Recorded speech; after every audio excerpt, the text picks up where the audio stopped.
Ziegler will go to Flora. El Dorado will go to Fairfield, and tomorrow Cesar will go to Miami. Are you able to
to 4151 or visit us at butch.com. That's BOTSCH.com. Alongside Chris Myers. Chris, it's been a long off season, and here we are, week one. It's finally football season. The greatest night of the sporting season. Opening night of football. Friday night lights are back. If you love this sport, you love this game, you know exactly what I'm talking about. I want to thank all of you for tuning in on 97.3 WRUL, as those of you watching online on the WRUL Sports YouTube channel. And real quick, I want to thank all of our sponsors this season. Little Giant Grocery Outlet, Rice Motor Company, Hale Body Shop, First Mid Bank and Trust, Wabash Christian Therapy, Bush & Associates CPAs, People's National Bank, Hamilton Memorial Hospital District, Rush Appliance and Furniture, Citizens National Bank of Albion, Nancy J. Winters CPA, Cherry Street Automotive, Farrell Hospital, Taylor Eye Care, Roark Transport, Wabash General Hospital, Invenergy, Boomtown Solar. The pregame show is in focus thanks to Taylor Eye Care, providing excellence in eye care on Falcon Avenue in Carmi. Visit TaylorEyeCare.com for more. So, Chris, obviously going back to last season, Carmi, a 6-3 regular season. They make the playoffs for the first time since 2017. They would lose in the first round to a very good Breeze Modern Day squad. But, you know, really the most impressive thing about this team, Chris, is the amount of guys coming back. Carmi's got 6 starters back on both sides of the football. The experience is there, and the leadership and the seniors is there. Well, and as you just mentioned, Cole, the key to that is the experience is coming back in some key positions. And by that, I mean up front on the offensive line. You have 3 returning starters with varsity experience. In the backfield, you have Drax Odd and, of course, the All-Stater, Isaac King, All-State as a junior. The difference with this team this year, I believe, is compared to last year. Last year, this was a team that came out of nowhere. Yep. Coming off the rough spring season of 21 when we tried to cram a football season in, the expectations, in all honesty, last fall were not that high. And this team absolutely just surprised people, played to the maximum of their ability, and just had a fantastic season. The difference is this year, as I've said earlier, the Bulldogs are going to go from being the hunter to the hunted. Yep. Because now the expectation level is increased.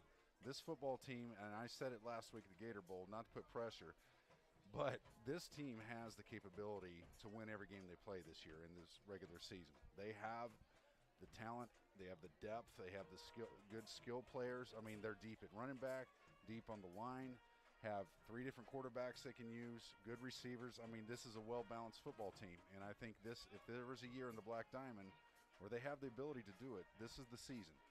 And having said that, I'm not saying each week is going to come out and be a steamroll. It's going to be a dogfight every week, and tonight is no exception. Coming out here on the road against Hamilton County, a team that is basically brand new to the Bulldogs. And the fact, new head coach, new offensive coordinator, they graduate a lot of seniors. So in talking with Coach Simon this week, he's not really sure what to expect, what they'll do offensively, but he knows his team has to be prepared mentally and physically to play this game opening night on the road.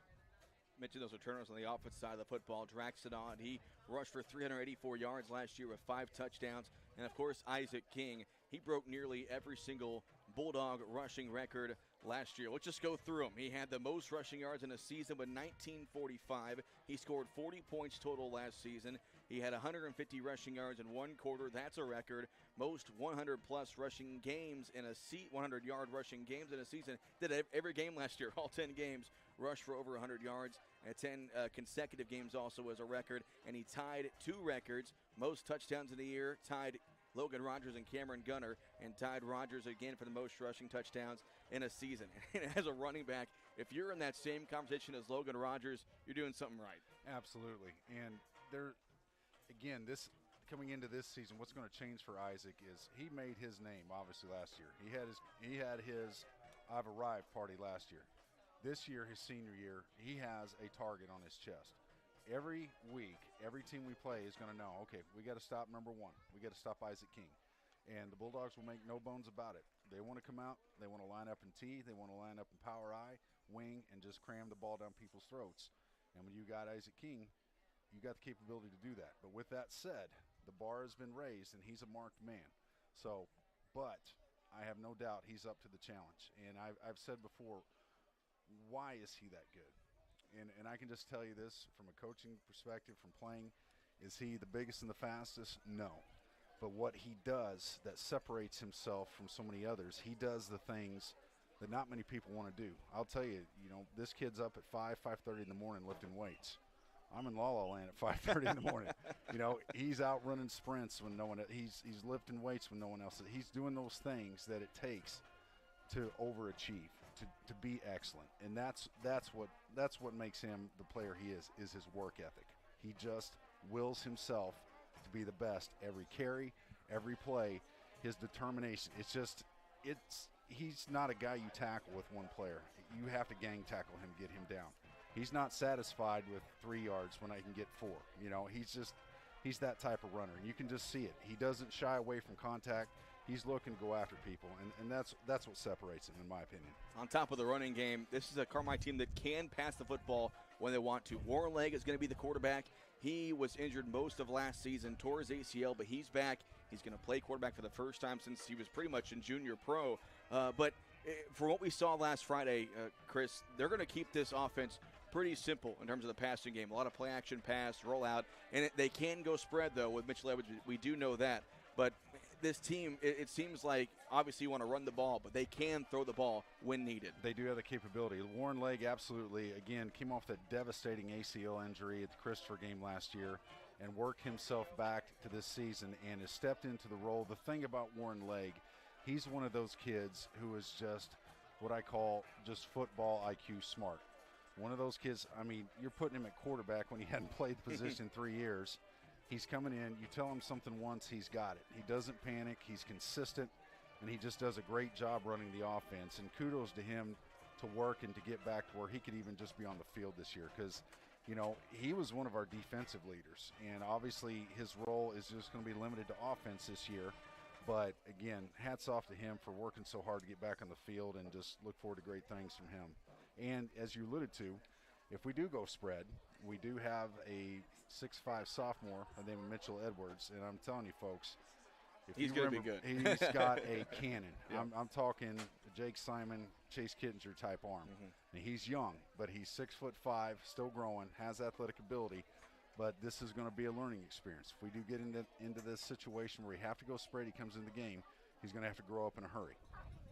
And again, Carmi with 6 returns on the defensive side as well. And notably, Isaac King, you know, he played both ways last year, the linebacker spot. We're going to see him more in a defensive end type position. But, you know, Draxonot, he led the team in tackles last year with 69. He was a unanimous first-team All-BDC last year. You know, and you made a good point last Friday, Chris. He was kind of the Scottie Pippen to Michael Jordan with Isaac King, not only on the offensive side of the ball, but the defensive side of the ball as well. Yeah, he reminds me, harking back to the 80s, a guy named Tom Rathman for the 49ers. Big, dependable fullback. You know, they had a guy named Roger Craig. Tom Rathman was just the workhorse. He wasn't the one getting all the carries. He was doing the blocking. He was getting his spots. He could catch the ball out of the backfield and was just a rugged, tough-nosed football player. That's Draxod.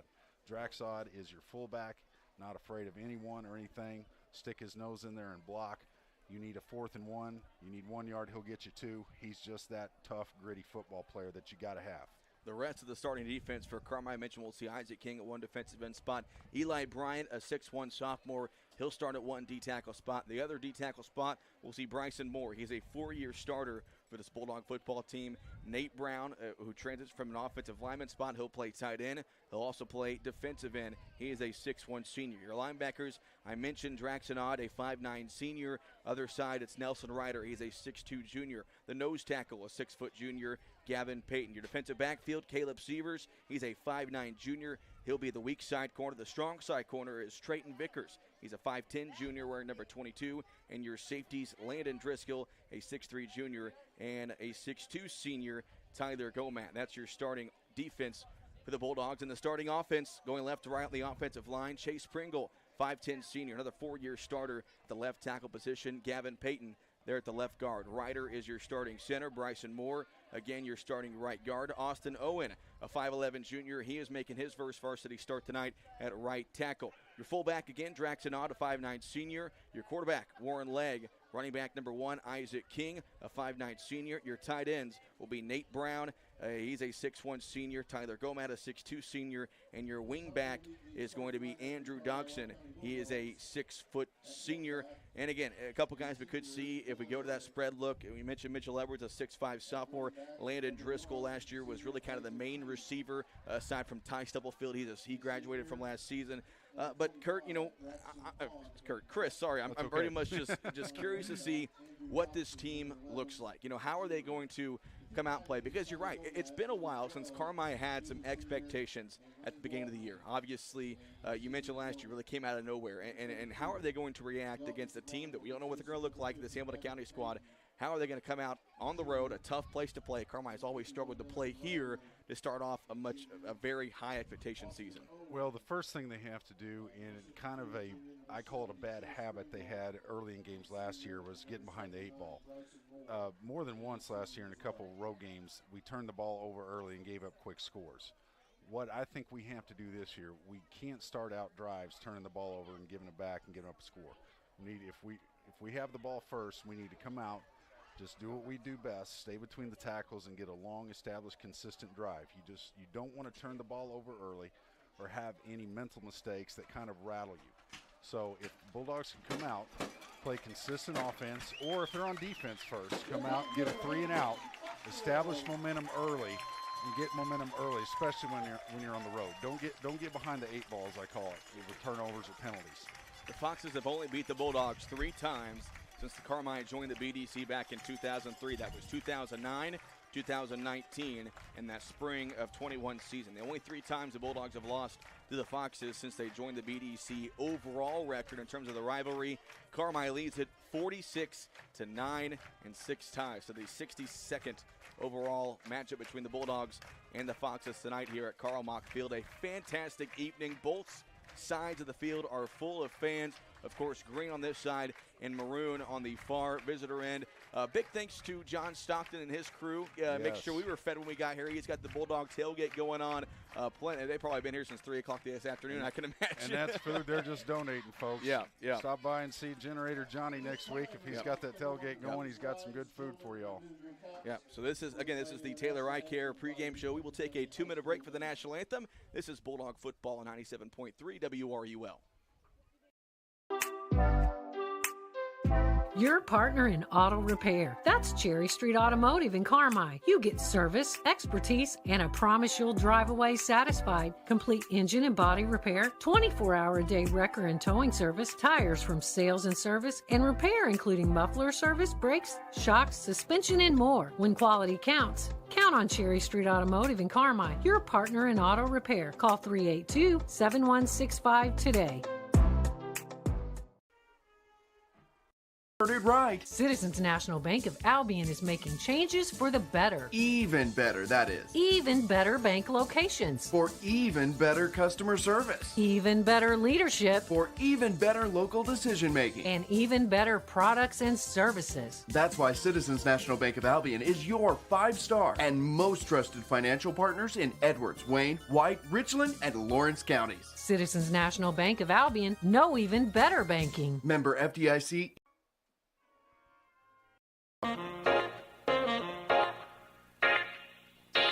Farrell Hospital is committed to providing quality health care to our community, and we're always striving to deliver more care close to home. We now offer more services: orthopedic care, cancer care, and ear, nose, and throat care. We've added more locations, Harrisburg Family Medicine, and a new larger Carmi Family Medicine clinic. We offer more convenient options like online scheduling for appointments, lab draw sites at clinics, and early walk-in appointments. We're Farrell Hospital, here for you.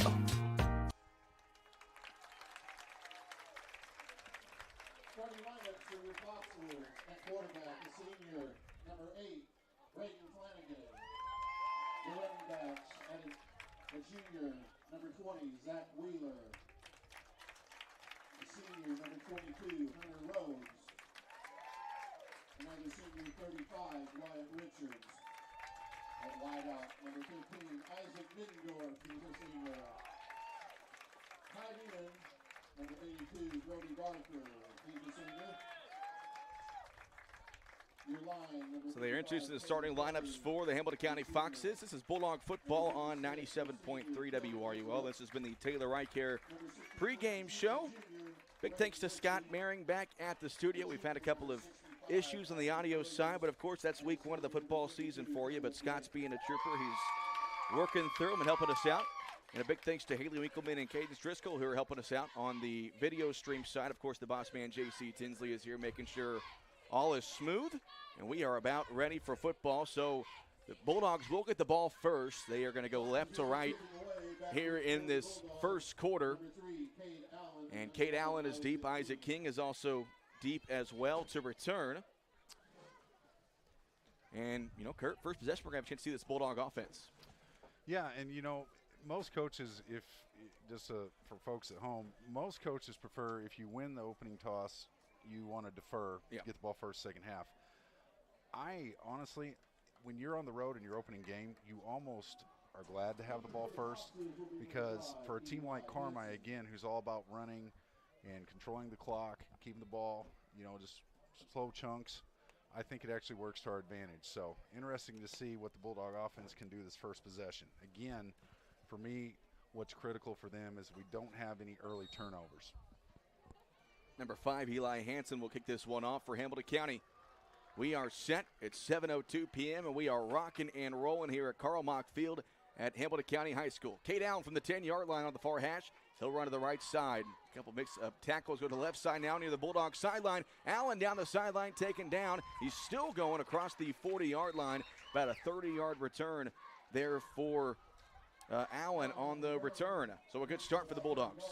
Good special teams player in Kate Allen for kick return. He made a fantastic cut. Looks like he was going to be cut off to the right.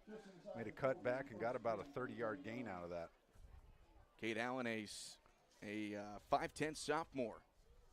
Getting some chance here on special teams. So the Bulldogs will start this drive and start this season at their own 39-yard line. So called a 29-yard return from Allen. Here to the wing back formation here. That's Doxson, who is the wing on the right side under center. 1st and 10. He moves Doxson in motion. Handoff up the gut to Draxenod. And right away, Draxenod with a 15 or so yard pickup across the Hamilton County midfield stripe, that is. 1st and 10 for Carmi. Fantastic run. Just a quick trap up the middle. Putting Dodson in motion. Defense kind of seeing King veer to the left. You hit Odd back against the grain. Beautiful 12-yard run. Exactly with the way Carmi wants to start this game. So 12 yards on the first play from scrimmage. 1st down and 10 now. Ball at the Hamilton County 47. Under center is Legg.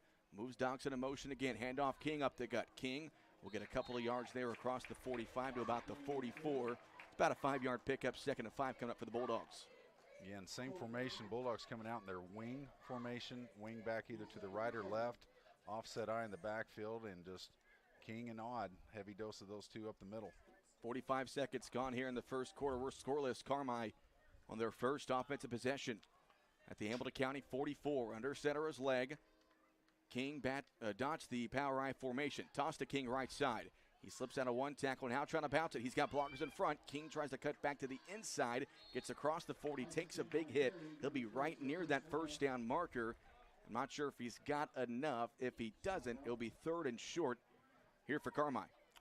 That little inside toss, they love to run out of that formation. Looked like he was going to be stopped for a loss, but again, what I talked about in the pregame, that's something that separates Isaac. One guy isn't going to stop him. You can see how he keeps his legs moving, breaks tackles, and gets extra yards.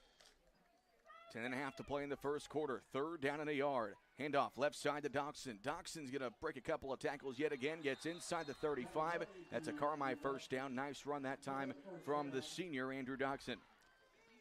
Good for him to get his first varsity carry out of the backfield.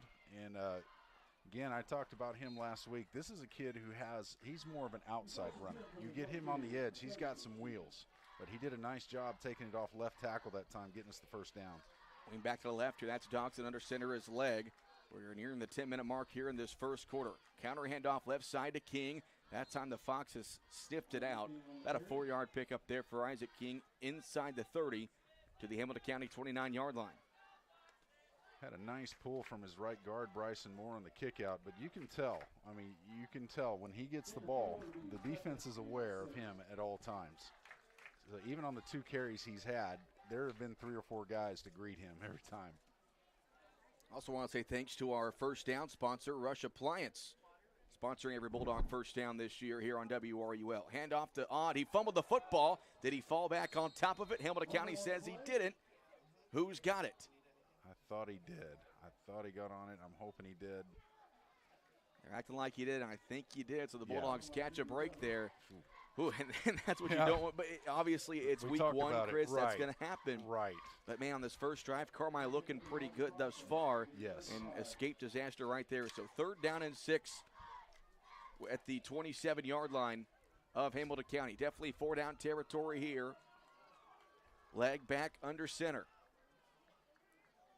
He's got Doxson, the wing back to the right. Odd and King in the backfield.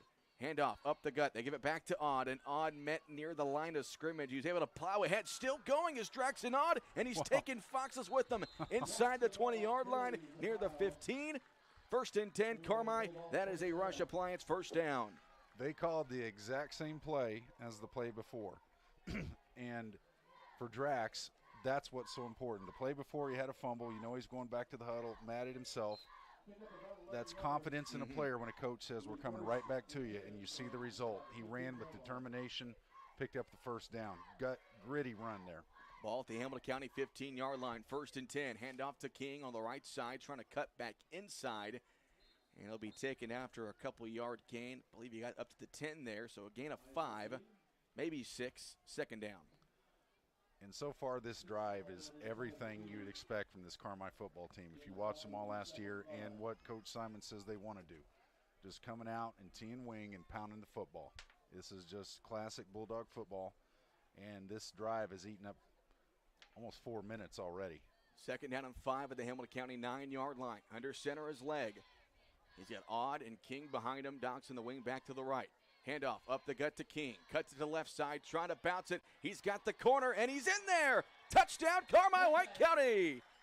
Isaac King, who else, starts the season with an exclamation point, a 9-yard touchdown run, and it's 6-0 Bulldogs at the 7:42 mark here in the first quarter. Absolutely beautiful run by Isaac. He was, again, met in the backfield, but what he did and why he made that great move, he kept his shoulders square, had a guy ready to tackle him, just kept his feet under him, made a cut, but that's the importance of keeping your head up, looking over the field as a running back, keeping your shoulders square. He made a cut, broke the tackle, took it to the left into the end zone. Fantastic opening drive for Carmi. And we've said so many times, Chris, it's hard to bring down Isaac King with just one guy. You got to bring a gang to him. Into the T formation here in the 2-point conversion, and they're going to get Hamilton County to go offside. Yep. So it will be a 1-yard try here on the 2-point conversion after the penalty. And again, you couldn't have asked for anything better if you're Coach Kurt Simon. Executing your game plan flawlessly that opening drive. Other than that one little hiccup with a fumble we recovered, I mean, that was fantastic power running football. 7:42 to go in the first quarter. Under center is Legg. Quarterback keeper up the middle, and he's in for the 2-point conversion. So the Bulldogs march right down the field. A 71-yard drive capped off by a 9-yard touchdown run by Isaac King. 7:42 left here in the first quarter. Your score, the Bulldogs 8, the Foxes 0. We will take a 1-minute break here on your home for Bulldog football, 97.3 WRUL. Life can be complicated, but managing your money should be simple. Whether you need to check your balances, deposit a check, pay bills, pay a friend, or transfer money to retirement savings, First Mid Online and Mobile Banking keep your finances simple every step along the way. With First Mid Bank and Trust, you can manage your money anytime right from your smartphone. You can even sign up for real-time alerts to stay on top of your account activity. Learn more about these conveniences at firstmid.com. First Mid Bank and Trust. Member FD.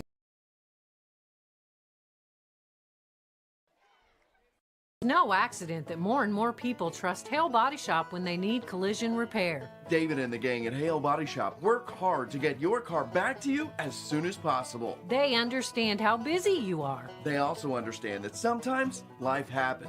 And if you find yourself in an accident, remember, when it does, there's only one place to go. Hale Body Shop in Carmi, way out there on Possum Road.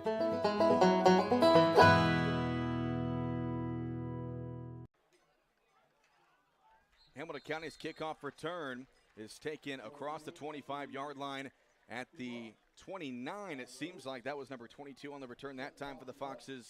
That was Hunter Rhodes. So now we'll have a chance to see what the Foxes offense can do. And, you know, pretty much, Chris, you don't want to call it a shootout early on, but by the way the Bulldogs drove down the field, it's going to take a lot for Hamilton County offensively to try to stay in this game early on. And this is where it gets interesting. You know, we really don't know. Coach Simon doesn't even know what to expect totally from this Hamco offense. So how they respond here is going to tell a lot about this game. And again, they don't have to panic. They don't have to just, you know, wing it every play. They can take their time too. So 1st and 10 for the Foxes. Hand up the gut. Hard to tell a number as the Bulldogs were all over at that time. Not much of a gain at all. Draxonod, the first Bulldog there. Caleb Sievers and Isaac King also came in to bring him down. Wyatt Richards, the fullback, 35. 35, that was Richards that got the carry. And you're right, at the gate, we're seeing kind of a foot-to-foot, very ground-and-pound offensive attempt here for the Foxes. Out of the shotguns, you got a wing back formation, a double wing with the fullback, quarterback and shotgun, and one wide out. So I've watched them in warm-ups. They do primarily like to run out of this formation. We'll see what we got here. Braden Flanagan is the quarterback for the Foxes. 2nd down and 10. They go handoff up the middle on the right side. That again was Rhodes. And he'll get about 2 yards here, maybe 3, to bring up 2nd down and 7 for Hamilton County across their own 30-yard line. Again, 8-0 Bulldogs here. 6:39 to play in this opening quarter. And this is what running teams can do to an offense. But the way Carmi came out and established himself in that first drive, it's the 3rd and 7. If they can get the stop here, they get the ball back. Now they really control things. Hand off up the middle yet again, and again the Bulldog defensive line all over it. Eli Bryant was the first one there on the tackle. Little to no gain. Brings up 4th down and long here for the Foxes, and you can imagine they're going to put the football here. And Eli Bryant, the sophomore coming in, making his first varsity start, 310-pounder, along there with the veteran Bryson Moore. 2 good players inside. Eli Bryant making his varsity debut. Fantastic job that play. Isaac Mindendorf will punt this one away for Hamilton County. Landon Driscoll and Isaac King are deep. And a very short punt here by Mindendorf is going to take a bounce at the 45 of Carmi, then roll back and be downed at the Carmi, call it the 43-yard line. So 1st and 10 for the Bulldogs with 5:37 to play here in the first quarter. They lead it 8-0. They drove down with a 71-yard drive in their first possession that capped it off with a 9-yard touchdown run by Isaac King. And I can imagine here, Chris, if it ain't broke, don't fix it. Can imagine see a lot of the same things on this possession. Yeah, you're not going to see much change. I mean, it's what they're going to do all season long. There is nothing fancy about our offense. We played our strengths, and when you got a good, solid offensive line like we do, good backs, you stay with it. Legg under center on 1st down at 10, handoff right side to King. King puts a shoulder down, and he'll be taken down pretty much right at the line of scrimmage. A good job that time by Andrew Webb, number 6 for Hamilton County, to make the tackle. About a half-yard gain there for King, up to the 44. 2nd and 9 coming up. King from his Webb from his linebacker position made a nice read there. Clainsboro's, I say Hamco, he's saying Clainsboro. Their defense a little bit of a mix. It's almost what you call a 3-3-5. 3 down linemen, 3 linebackers, 5 defensive backs. So they're stacking the line of scrimmage pretty heavy. Under center is Legg here on 2nd down and 9. T formation, handoff, 24 crossbuck right side to King. King breaking tackles all the way across the Hamilton County 45-yard line. That is a Rush Appliance 1st down for Carmi. You called it, Cole. That's exactly what it was. 24 crossbuck, just left tailback coming off right tackle. King just punishing people. There is an injured Fox on the play near the end of the play when he brought down King. That will stop the clock with 4:53 to play in this first quarter. We'll go ahead and take a break as well. We'll be back in 1 minute here on your home for Bulldog football, 97.3 WRUL. Your family's care team is close to home at Hamilton Memorial Family Clinics in McLeansboro and Carmi. From routine care, vaccines and DOT physicals, to disease management, x-ray, lab work, and COVID testing. With 9 providers and 8 specialty care clinics, Hamilton Memorial has you covered. Plus, for those unexpected illnesses, our weekend walk-in clinics in Carmi and McLeansboro. Hamilton Memorial Hospital Family Clinics. Here for you now, like we've always been. And I've got The alarm sounds, coffee brews, and the porch light guides your steps toward another busy day. Just like you, Invenergy Solar is up with the sun. Invenergy's Boomtown Solar project will create up to 400 construction jobs and create enough electricity to power 40,000 American homes. Invenergy expects to invest $60 million over the project's lifetime, helping illuminate the future of all in White County. Private investment developed on private property with public benefits. Invenergy.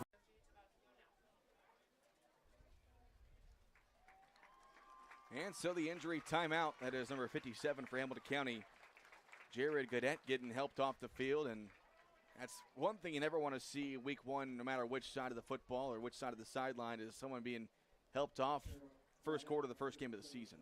Very true, and this time of year, you know, the weather plays a part in that too. You'll see, you know, later in the game, you can see a lot of kids maybe getting cramps and, you know, things of that nature. But again, good to see him coming off the field on his own power. So it's 1st and 10 for Carmi at the Hamilton County 44-yard line.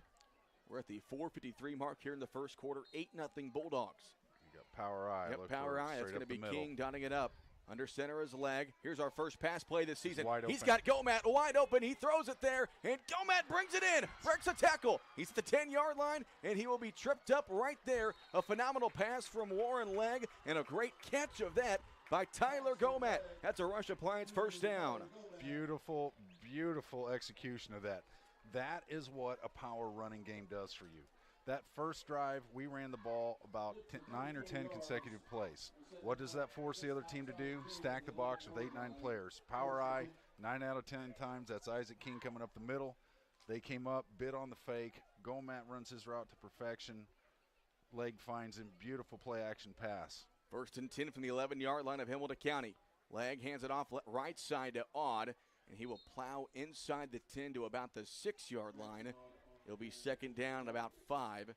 here for the Bulldogs. We are approaching the 4-minute mark here in the first quarter. 8-0 Carmi White County. And I need to get a chance to credit that offensive line. Nelson Ryder, Bryson Moore, Austin Owen, Gavin Payton, Chase Pringle, the big boys up front. 3 of those returning starters doing a fantastic job, along with the 2 new guys, Payton and Owen. Under 4 to play here in the first quarter. Under center is Legg. Wing back to the left, that's Doxson. He's got Odd and King behind him. Legg hands it off left side to King.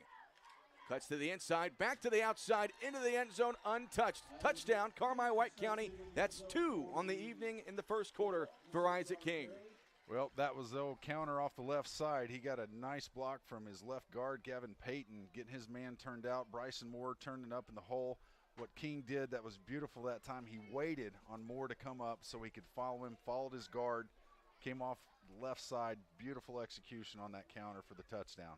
Yeah, great patience, as you mentioned, Chris, from Isaac King. It really, I don't think he sprinted there on that play at all, just kind of jogged his way, and there was nobody near him. A great job of the offensive line yet again. So 3:40 left here in the first quarter. 2-point conversion attempt for Carmi. They go to Odd, 24 crossbuck, or 23 crossbuck, that is left side, and Odd is in untouched for the 2-point conversion. So the Bulldogs march right back down the field and cap it off on a touchdown run by Isaac King, his second on the evening. We'll take a 30-second break here on your home for Bulldog football, 97.3 WRUL. You can buy more of what you want when you save on what you need. Save on meal ingredients by shopping Little Giant Grocery Outlet in Carmi. Little Giant's team of buyers are constantly scanning wholesalers, looking for pantry favorites and meal ingredients at astonishing savings just so you can shop confidently, knowing that you can come in anytime and find great deals from fresh cuts of meat and grocery items to deli, fresh produce, and frozen goods. See just how much more your dollar buys at Little Giant Grocery, Carmi, Illinois.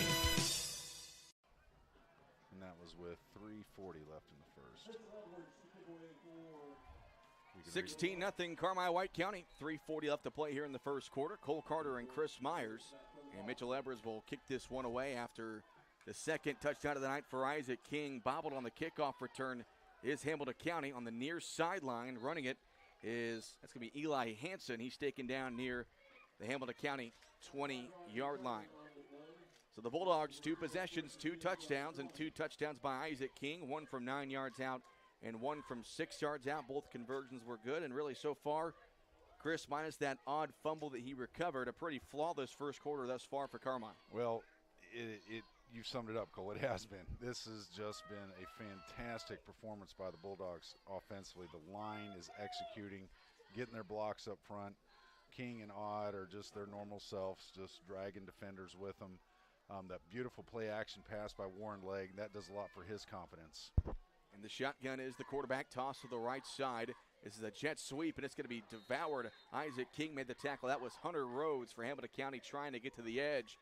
That time, the Carmi defense doing a great job of getting east and west to make the tackle a loss of a yard.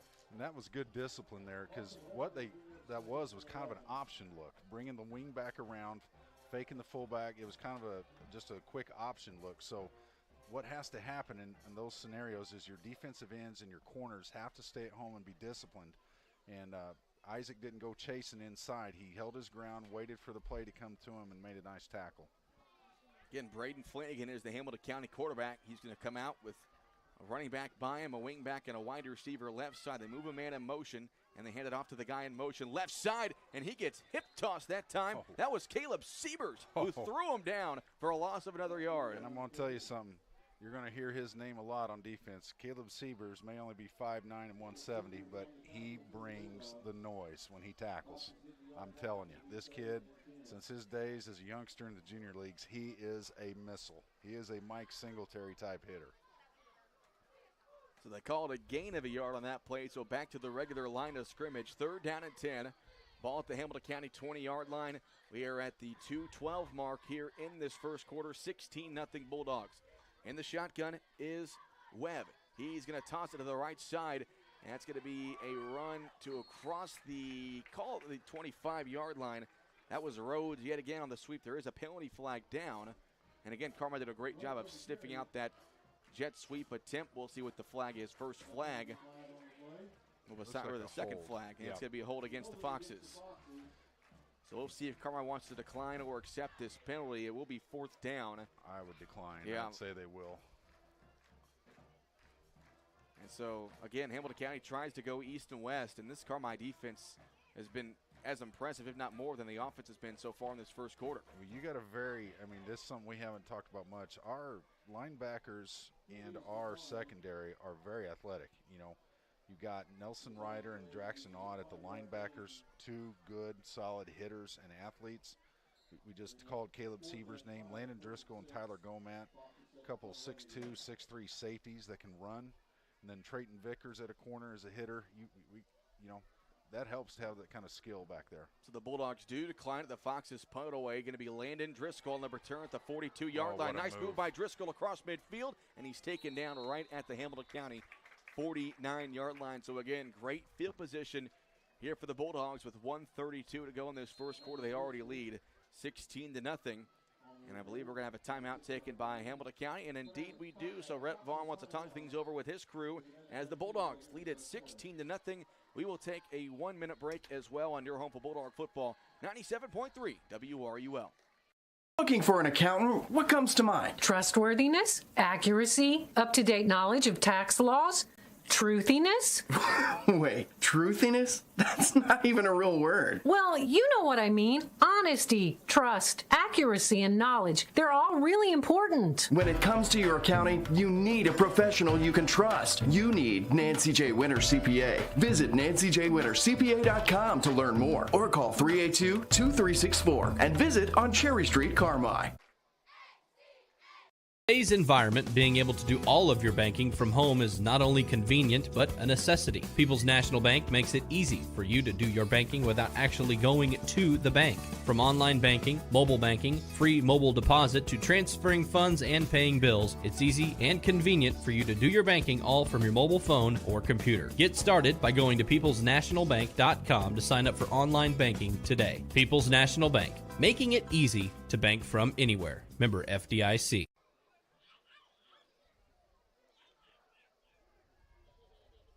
So after the Hamilton County timeout, 1st and 10 for Carmi at the Foxes 49-yard line. We're at the 1:32 mark in this first quarter. Cole Carter and Chris Myers.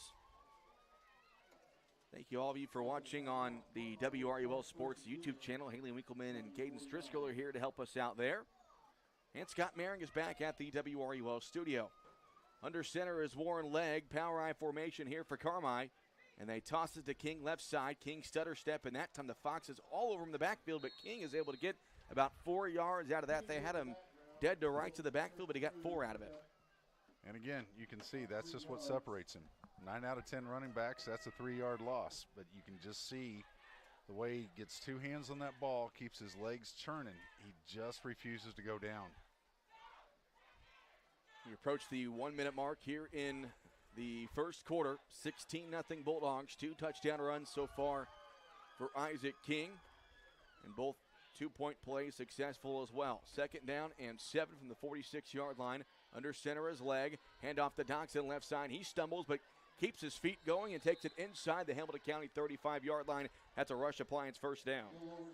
And again, another good inside run by Dodson. That time it was a 23 crossbuck. He's the right tailback, gets it off left tackle. Lost his balance for a second, but did a nice job regaining it, hanging on the ball, and picking up almost around a 12-yard gain. And again, credit this offensive line. They have just looked phenomenal tonight. 30 seconds left here in the first quarter. 1st and 10 for Carmi at the Hamilton County 35-yard line. Under center is Legg. Wing back to the left side, Ott and King behind him. Hand it off left side to King. He cuts to the inside. Great blocking again by the O-line, and King will get about 8 yards out of that one. Takes it inside the Hamilton County 30, and that is probably going to end this first quarter. Down to 5 seconds, and that will be the last play of this first quarter. So after 1 quarter of play, a dominant first 8 minutes, or 12 minutes that is, for the Bulldogs. They lead it 16-0. We will take a 1-minute break. Second quarter coming up here on your home for Bulldog football, 97.3 WRUL. What's up, man? You look awful. Yeah, well, I think I just shitted myself to death. Dude, That's brutal. Yeah, I should have bought the truck, should have taken advantage of the deal. It was perfect, and everything about Rice is nice, but I just wasn't sure. Then I spent the next hours, days, weeks, and months shooting myself until I just couldn't take it anymore. Let me tell you what you ought to do. You ought to bought a truck from Rice Motors in Carmi. Hop on and take ricemotors.com for a test drive today. Everything about Rice is nice. ricemotors.com.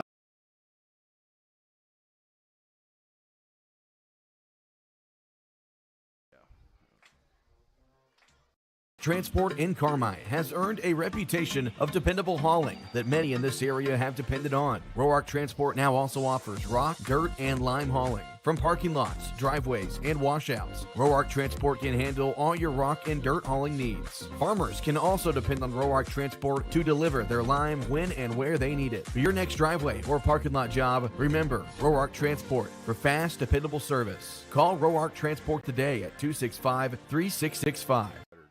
Stat sheet next week. Toby said he'd text me before halftime. Ready for the second quarter of play. Bulldogs lead at 16-0. Big thanks to Scott Maring back at the studio. Letting fans know we had some issues. We cannot hear Scott back at the studio, but he can hear us, and that's all that matters. So me and Chris will try to keep it PG during the commercial breaks. I won't tell you what kind of pizza I'm ordering, you know. Sorry, folks. So the start of the second quarter, Bulldogs will have the football at the Hamilton County 28-yard line. They lead 16-0. A couple of touchdown runs for Isaac King to start the scoring off for the Bulldogs. They have been dominant and nearly perfect in this game thus far. So second down and 4 at the Hamilton County 28. Power I formation. They hand it off to King up the gut. King slips out of one tackle, still dragging those feet. Still can't get brought down, then takes it to the 20-yard line. That's going to be enough for a Rush Appliance first down here for Carmi. And that is my favorite play out of that power I formation. That's just a straight ISO between the guard and tackle, two lead backs. You tell your center and guard to turn down on the nose. Your right tackle turns out. Those two lead backs come together. Just give it to your stud right off the guard and let him plow. Just classic old school football. Trying to see some other scores in the area after one quarter of play. Flora leads CZR 14-0. It's 16-0 Bulldogs here in this second quarter, and we're going to have a timeout taken by Carmi. Looks like the play clock was starting to get down a little. Coach Simon wasn't getting to get the communication he wanted in the huddle. So we will keep it here. We're going to try to find some scores from around the area. Again, first week of Illinois football action. Indiana started last week. And so trying to scroll around Twitter and find who has posted what, but the only score I'm seeing thus far is that Salem and CZR game. And I can tell you in the first quarter over in Harrisburg, it's Harrisburg 0, East Alton 0.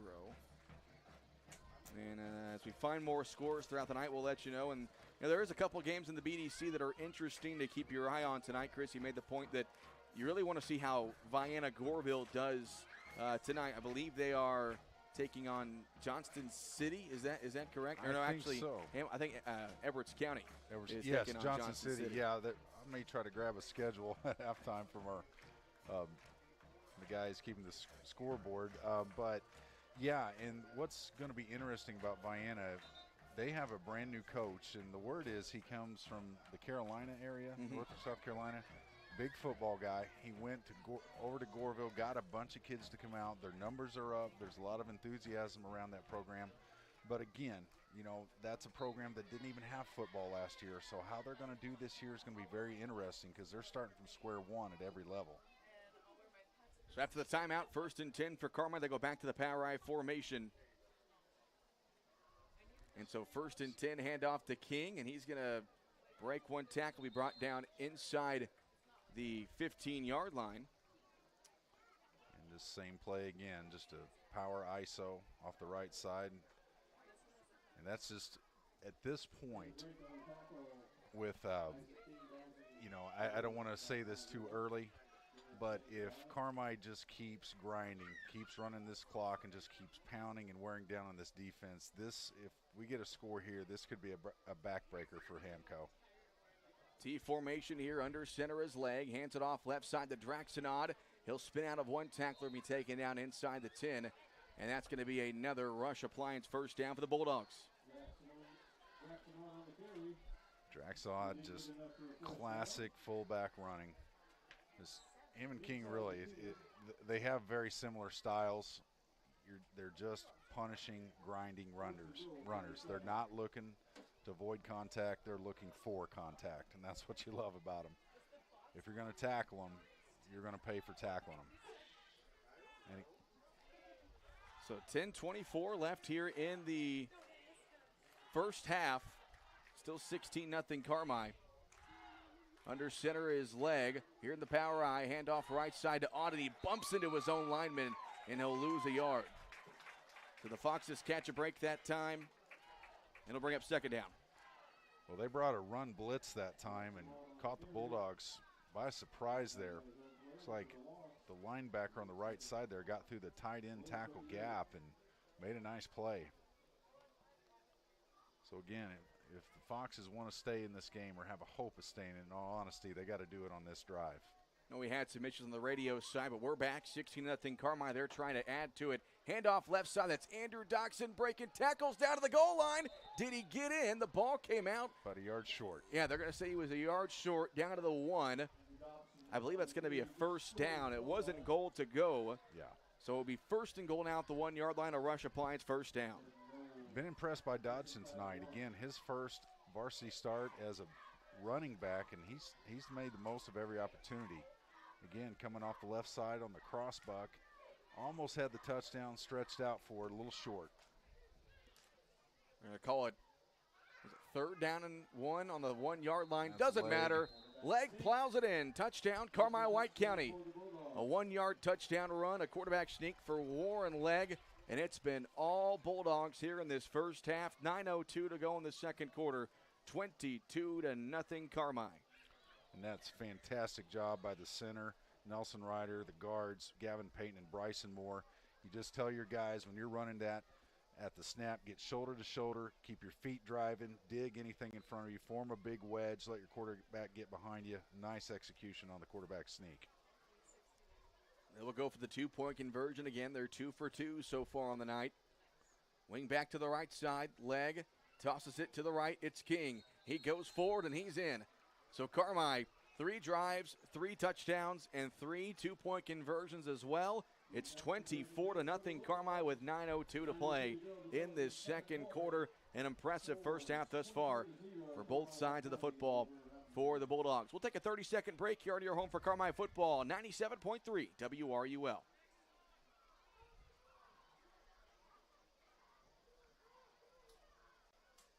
My fault there, Scott. I'm not sure what happened. I think I went to Twitter to look for scores, and it kicked me off, but should be good now. Just 30 seconds here.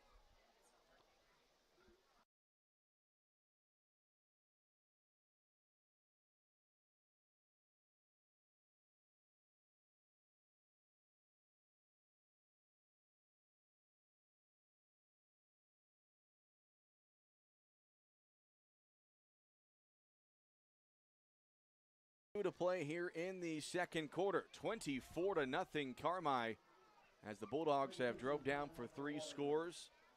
Twice been in the end zone thanks to Isaac King, a 1-yard run and a 4-yard run, or correction, a 9-yard run and a 4-yard run by King, and that quarterback sneak by Warren Legg. So we're going to have a quick officials timeout, but we'll stay here. But Chris, I mean, honestly, again, besides that one Draxon fumble that he recovered so it didn't hurt him, it's been a pretty flawless first half football for Carmi. Yeah, I mean, you couldn't ask for anything better. I mean, you script this, it's just been executed to 100% perfection by the Bulldogs. And again, we talked about it. The strength of this football team, they're not going to hide what they do. They're just going to come out and they're going to pound the ball between the tackles and they're going to make you try to stop them. And they've just had their will with Hamco so far tonight. Again, a lot of football left to play. You don't take anything for granted. The thing you have to do at this point, even though you are up 24-0, your defense has to keep coming out. Just get your 3 and outs, get the ball, and just every drive, play it like it's still a 0-0 football game.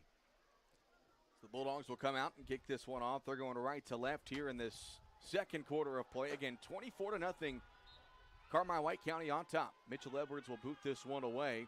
It's a line drive kick, and a good kick of that will be taken, bobbled at the 15-yard line, then picked up and running on the right side and being taken down at the 20-yard line. That was number 32 on the return, Jagger Mitchell, for the Foxes. So Hamilton County will start this drive again at their own 20, and that's been a big factor as well, Chris. Carmi has had pretty good starting field position, but for the Foxes, I think all three drives have started inside their own 20. And you credit that to good special teams play. Having a good kicking game, especially on kickoffs, you can get the ball down there deep, but your coverage units have to do their jobs. There's the old saying, special teams make up about 70 to 80% of a football game. So if you're consistent with your kickoff coverage, you're consistent in your returns, get good returns. Of course, the Bulldogs haven't had to punt tonight, but if you got a good solid punt game, I mean, it's huge. Field position makes a huge difference in any football game. Bulldogs mixing things up here in the secondary. Cale Wiggins and Trayton Vickers out there at the cornerback position. Handoff left side, another jet sweep that time, trying to go to Rhodes. And Isaac King, that far side defensive end, stopped him. About a 3 to 4 yard gain there for the Foxes, second down. Big sophomore Ty Hollingsworth, 6'1", 290-pounder, almost had a stop in the backfield there. Just missed it. You pointed that out. You're starting to see some of the younger guys getting a chance to pop in here on defense. And that's big. When you have a lot of bodies that you can rotate in and out. We've talked about the depth on this team. Really, sophomore through senior, a lot of guys that you can rotate in and out on both sides of the football. On the offensive line, there's 3-4 guys they can bring in. Same thing on defense. I mean, there's a player at every position they can bring in. And the shotgun, it's Flanagan. Handoff left side to their fullback this time. That's going to be 35. That is Richards, who is just about a yard shy of a first down. Again, Hamilton County has not had a first down yet in this game. It's been 2 3-and-outs. And I think he got the first down there, and he did. So first down, Hamilton County. And that was timely for Hamco because they need something positive in their offense. And you made a good point, Chris. Lots of football left. So if you're the Foxes, you don't have to really kind of panic. You can keep doing what you're doing. The Foxes will get the ball to start the third quarter. We're at the 7:45 mark here in the second quarter. Yeah, I would say though they're going to have to start looking to put the ball in the air at some point if they have the capability. And we're going to have a flag that flies in right at the snap. Yeah. And usually that means false start, and it will be a false start.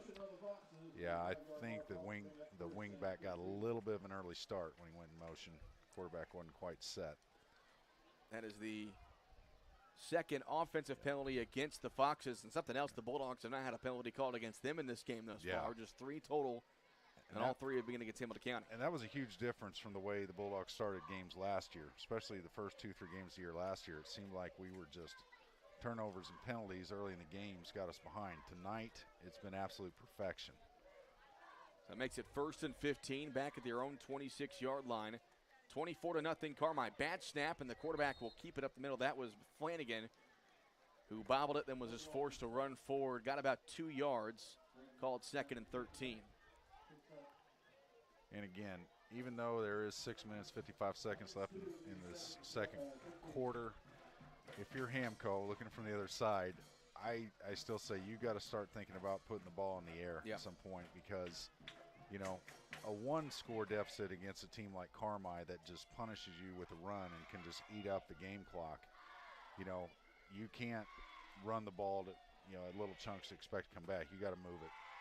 2nd down and 13, and a counter handoff to the left side. That's going to be number 20, Zach Wheeler, and a pack of Bulldogs in there on the tackle. About 5 or 6 white jerseys there to bring him down. No gain there. It's going to be loss of a couple to bring up 3rd and a mile here for Hamilton County. Well, again, the big sophomore, the 310-pounder, Eli Bryant, making his presence known tonight. Did a great job busting that up. And, of course, the senior, Bryson Moore, back there as well. Again, Bryson Moore is a player I think should vie for an all-conference lineman. You know, without question, I think he's be one of the best linemen in the conference.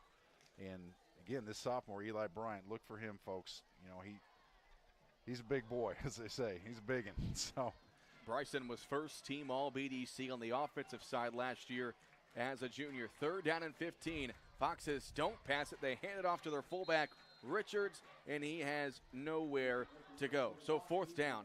And, Chris, I kind of question that play calling. I mean, you got you've got third and a mile, and you go to your fullback there, and I can imagine on fourth down they're going to punt. I think it's just an indicator. New offensive coordinator Jonathan Rush, McLeansboro's they're having to play to their strengths, and obviously they're not a passing team. So, and it may have been a situation, third and long like that. They were just trying to do something safe to be able to punt the ball out of there. But again, at some point you got to start throwing this ball if you're Hamco. So 4th and 13 from their own 28. They'll punt it for the third time. And King runs up, and he calls a fair catch at the 45. So, again, great starting field position for the Bulldogs at their own 45-yard line, trying to extend this 24-0 lead. It's been 2 touchdown runs for Isaac King and a quarterback sneak touchdown run by Warren Legg in this first half of football. All Bulldogs in these first 2 quarters. And talking about special teams, Cole, one thing I was wanting to highlight, I've noticed tonight that our return men have done a fantastic job fielding these punts.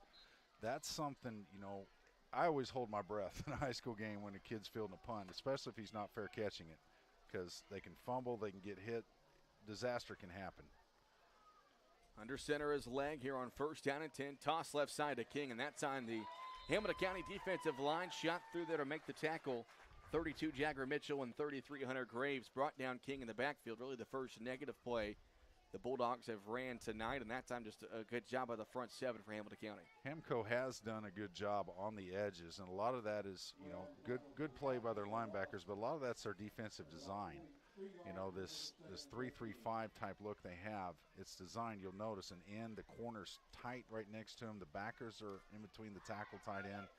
Hard to hit the edge against these guys.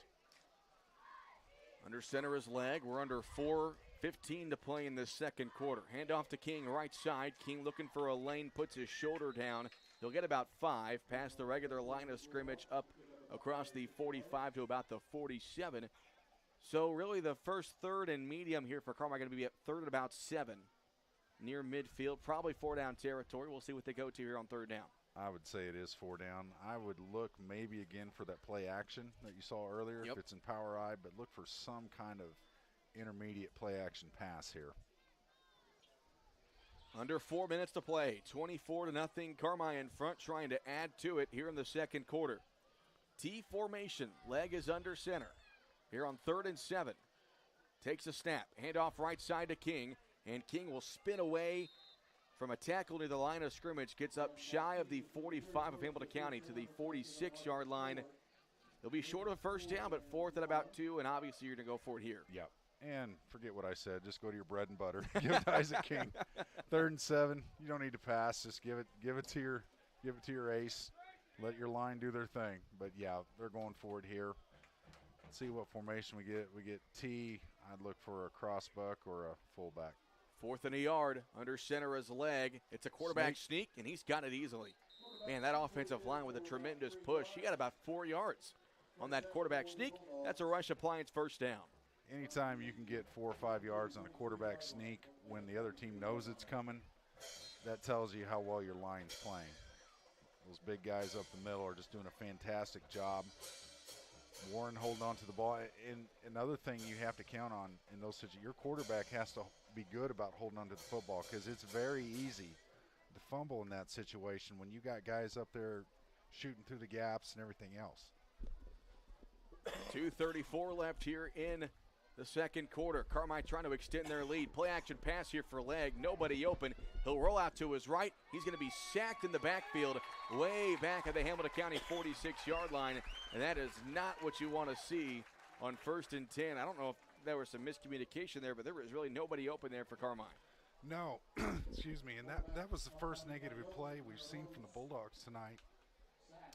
I think the pressure off the edge, and one thing you got to keep in mind, Warren Legg coming off that knee surgery, his mobility has been drastically affected. So anytime he's going to have to scramble, it's going to be hard for him. So again, first negative play for the Bulldogs tonight, and I think a lot of it was just due to a blitz off the edge that they just didn't pick up. So credit Hamco with a good defensive play there. And then down to 1:40 left here in the second quarter. Clock running.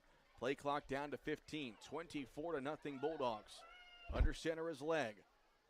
Foxes stack the box. Handoff left side.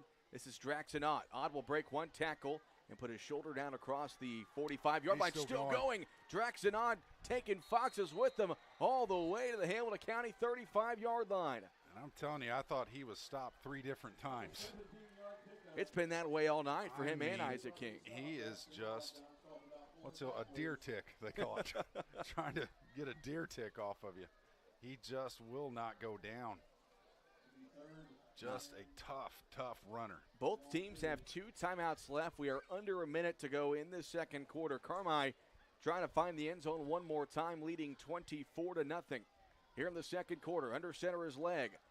And they play action pass. That's a miscommunication. Legg is taken down at the 40-yard line. I'm not sure what that play design was. I think Legg thought it was a pass. Doxson didn't. Doxson nearly ran into him, and Carmi's forced to burn a timeout, which is going to bring up 4th down and really about it. That was a 3rd and short play. Now it's going to be 4th down at about 7. I think there's definitely, that was supposed to be a play action pass out of the tee. I think some kind of crossbuck pass. And Dotson, obviously, there was miscommunication there because you could tell Legg was expecting to fake somebody, and he ran into his own man. So some little hiccups there in the passing game tonight for the Bulldogs. Again, you can see it's not our forte, so to speak. So, but when you have to do it, you have to be able to execute it. You can't see, 5, 6, 7-yard losses when you know it's a situation you've got to pass. So if you're Kurt Simon, you got a little concern there because you want to make sure that your quarterback and running backs are on the same page as to what they're doing each time the play is called. So if there is something that Bulldogs could look to clean up, it is execution on these play action passes. Coming up at halftime is the Jordan Funeral Group halftime show. We'll try to get some stats from our stat guy, Toby Brown, to see what Carmi is looking like in the numbers department here at halftime. But 37.8 seconds left here in the second quarter. 24-0 Carmi. Here on 4th and 7, they go to the T formation, and they get the Foxes to jump offside for the second time tonight. It'll be a gain of 5 yards. Just the classic things Bulldogs have done for 25 years under Coach Simon. Get them up there, linemen stay in a 2-point stance, go to the ground quick, get a hard count, make the defense jump.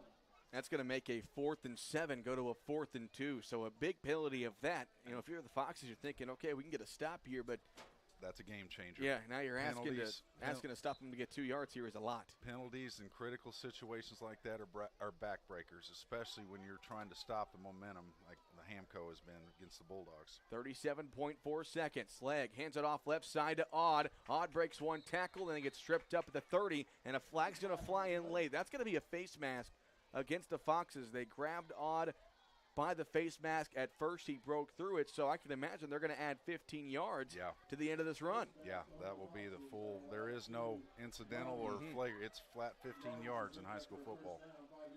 Well, 5 yards. So it moves the football, and it does stop the clock, so Carmi is off to burn a timeout. Or they're going to start it on the whistle. No, clock is stopped, so 33.9 seconds. First ball down. is placed at the Hamilton County 24-yard line. Now they run the clock. T formation yet again. Legg, play action pass, throws a deep ball to the end zone looking for Gomat. Beautiful. Touchdown! It's actually Nate Brown who caught it. Touchdown, Carmi White County. And you love to see that number 1 for Warren Legg. They finally got their communication down on that fake. Nate Brown, who started at guard last year, the converted guard, the tight end. We saw him last week have some troubles in the Gator Bowl, but comes back, makes a beautiful catch between 2 Fox defenders. Fantastic catch by Nate Brown. Looked like he was thrown in the direction of Tyler Gomat, but then I realized it was 34 and not 12. So Nate Brown with his first career touchdown catch on a great pass from Warren Legg. So now they go for the 2-point conversion. They toss to the right side to King, and King will be tripped up short of the line of goal.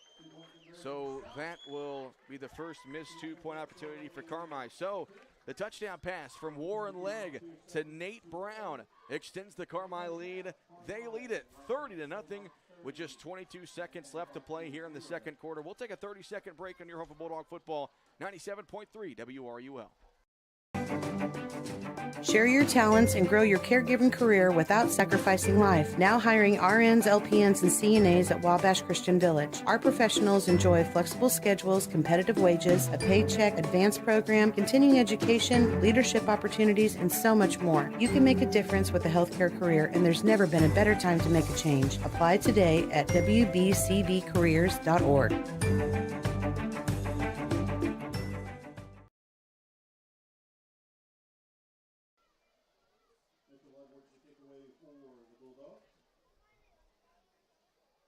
So the Bulldogs lead it 30-0. Final 22 seconds left here in the second quarter. Edwards will boot this one away. And it will be fielded at the 20-yard line for Hamilton County, running up the middle with the football. Taking it across the 40 is number 32, Jagger Mitchell. And so I can imagine with the struggles here in the first half for Hamilton County, they will just kneel this one out, and we will head to the locker rooms. Going back to that last touchdown, Nate Brown has been an offensive lineman his whole career. Yep. I'm just sitting here thinking, how great would it be to play from 5th grade till your junior year of high school as a lineman and then get a chance to catch a touchdown your senior year? That's, that every has to be lineman's awesome. dream, Chris. Every lineman's dream. And that wasn't an easy catch. He had two defenders right in front of him. And a great throw from Legg as well. Absolutely. Warren Legg, two beautiful throws tonight for touchdowns. And Nate Brown just went right up there, grabbed that ball. That's awesome for him. So I can't imagine Hamilton County will try to do anything tricky here, and that doesn't look right. That was complete the word discombobulation there. I think he saw the play clock winding down. And yeah, I think your advice will be the best thing for them. Just take a knee and get out of here. I mean, you talk about a nearly flawless first half for Carmi despite a couple of miscues on those play-action passes in that previous drive. But, man, little to nothing has gone right for Hamilton County in this game. Only one first down thus far. It's just not been a good first half of football. No, and again, new coaching staff. Hamco, from my conversations with folks, was a very, very heavy senior team last year. So they lost a lot of leadership and experience up front, especially offensively. So here's their first pass play of the night. Thrown to the near sideline. It's going to be caught on the run. With the football is Zach Wheeler. He's across midfield, breaking tackles. Wheeler cuts inside.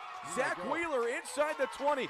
Zach Wheeler is going to take it to the end zone on the final play of the first half. They're going to get a penalty flag. There are 3 penalty flags on the field. I think they're going to call block in the back. Landon Driscoll came out to make he was the last guy to try to make a tackle, and they're going to call one of the receivers for blocking him in the back. That's my guess. You'd be correct. Yep. That's going to end the first half. Or will, I don't. And the Fox's first pass attempt was positive.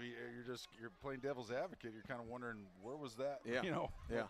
And you got to wonder if Carmi, if they walked out there expecting a kneel down. I think so. I think Carmi was just thinking they were just going to take a knee and call it a half. But so they're going to have an untimed down? Is that what the situation is here? There'll be a spot foul, and they'll give them one untimed down. So an untimed down, ball at the Carmi 35. So now if you're Hamilton County, you can throw one to the end zone. Carmi's got 4 defensive backs near the 15-yard line. Well, okay, what can the Foxes pull out of their sleeve here? Final play of the first half. After the touchdown was called back, and the shotgun is Flanagan. He's back to pass. Bulldogs bring pressure into the flat. That ball's dropped, and that will end the first half of action. So Hamilton County put a touchdown on the board from Zach Wheeler, but it gets called back with a block in the back call, and this score stays at 30-0.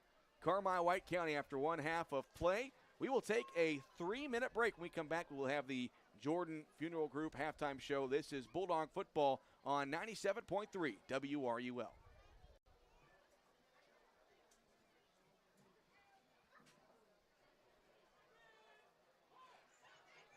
All right, 3-minute break here, Haley. Thank you, Scott.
This is the Jordan Funeral Group halftime show.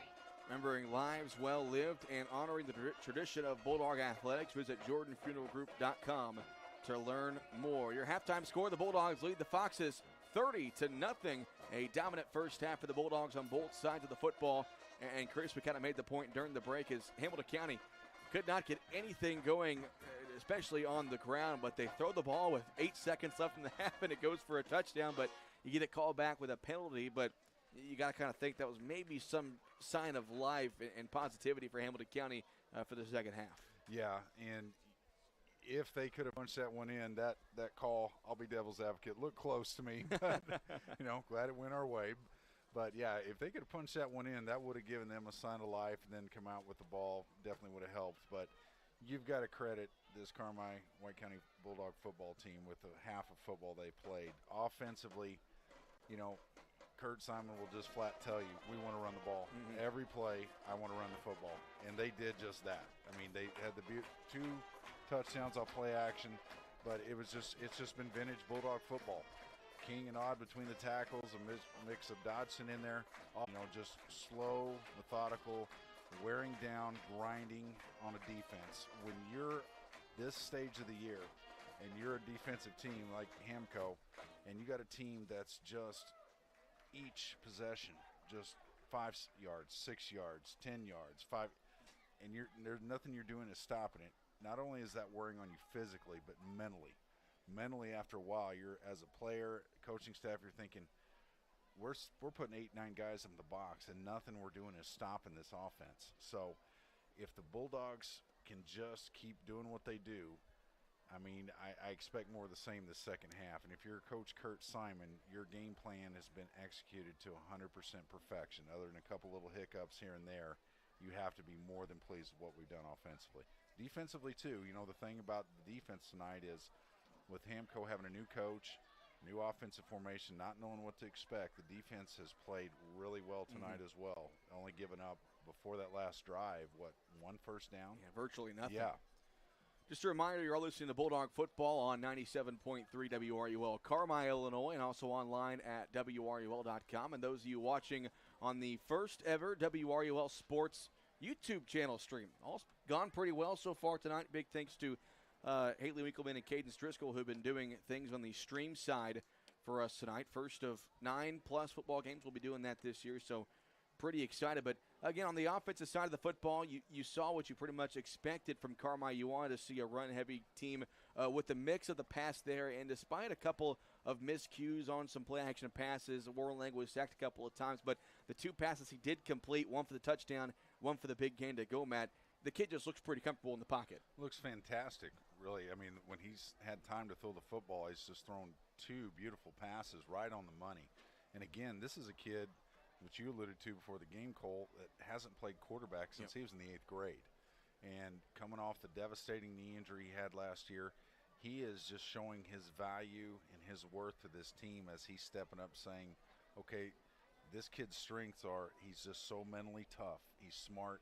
He's a kid you can depend on to go back there, make sure the ball's handed off, run the offense, and throw the play. Run from Isaac King, a Hamilton County 3-and-out. They go back to the ground game. That was the part of that big pass play to tie the go-mat. Bulldogs capped it off with a touchdown drive for King as well. Another Hamilton County punt, another Bulldog touchdown, a 1-yard quarterback sneak from Legg. That was late in the second quarter, and then the Bulldogs put together a pretty good kind of 4-minute drive to end the half, capped it off with a touchdown pass from Legg to Nate Brown. And Nate Brown, his first catch of his career and his first touchdown of his football career. But overall, got to be pretty impressed and pretty happy for head coach Kurt Simon here at halftime. Yeah, not a lot to be upset about if you're Coach Simon. Again, just working out a few hiccups on some of those passes and the play-action formation out of the wing and out of the tee. Again, just kind of miscues. Early in the season, you're going to have that. You're going to have some miscommunications and things, but you work those things out as you go. But otherwise, I mean, not a lot that you can't be pleased about if you're Kurt Simon. I know Toby Brown, our stat guy, did send us some stats. Are you able to read his stat sheet? I can read this to the best of my ability. It looks like Isaac King, 15 carries for 79 yards in the first half, and he did have 2 touchdowns. Draxon had 8 carries for 48 yards. Legg, they count his carry at quarterback for minus 10 yards, those 2 sacks. And then Dodson, 3 carries for 25 yards. Odd also had a 2-point conversion. So that is the running totals. Let me see on our pass plays. Tyler Goman has a reception for 33 yards, and Nate Brown, of course, with the touchdown reception. That was a 29-yarder both from Warren Legg on those. We just heard some halftime scores from the PA guy. Whatever source he's using is better than ours. He's got Johnson City leading Edwards County 36-0, and then Flora is on top of CZR 36-6. So we were talking last week about which teams can compete with Carmi or Carmi can compete with in the BDC. I think there's no question. Obviously, Fairfield's always going to be there. Flora was nearly a playoff team last year. In Johnson City, they were undefeated in the conference last year, and they're off to a big start. Despite losing a Division I talent in Austin Brown, they're still going to be good this year. That's exactly right. You know, you talk about week 1, it's hard to just say, okay, this is who's going to be really good, this is who's not. It's just hard to say. Once you get 2-3 weeks in, you got an idea. But there's no question. Johnson City, other than Austin Brown, what you said, is going to be a solid football team. Fairfield's Fairfield. You know, they've been a talent factory, and they've owned the conference for the last 10 years. Yep. So you know they're going to be there. Cesar-Valliere, haven't seen there tomorrow. Yeah, we'll see them tomorrow. Cesar-Valliere they'll play is another tomorrow team that's going to be there. Those 3, you know, you're just going to mark down for sure are going to be, you know, the upper echelon of the conference. Yeah. You know, right, if you're looking at our schedule, which teams are going to be, okay, these are going to be fights, and those 3 teams for sure. The unknown is Flora. You know, Christopher struggled last year. New coach there as well. Anthony Hargrove left. They have a new coach there. So whereas Christopher at this, you know, are they going to struggle again? If so, you know, you might expect Flora to have a lead. And Flora, you know, they weren't a bad football team last year, so that'll be solid. But, you know, we do remember Christopher and Edwards County, 2 programs that did struggle last year. Yeah. So, you know, looking week by week, you know, until you get about midway through the season, week 3, 4, 5, it's hard to say. But by that point, you kind of know, okay, these are the teams that should be competing to be the best. And Carmi will be at home next Friday against Vienna-Goreville, September 2nd. Then 2 weeks from tonight, they will travel to Cesar-Valliere. So that's really, and we don't know how Vienna-Goreville is, obviously, but we can imagine Cesar-Valliere might be that first competition where we really see what the BDC is looking like. Again, this is the Jordan Funeral Group halftime show. We will take a 1-minute break. When we come back, we'll have the third quarter of action here on your home for Bulldog football, 97.3 WRUL.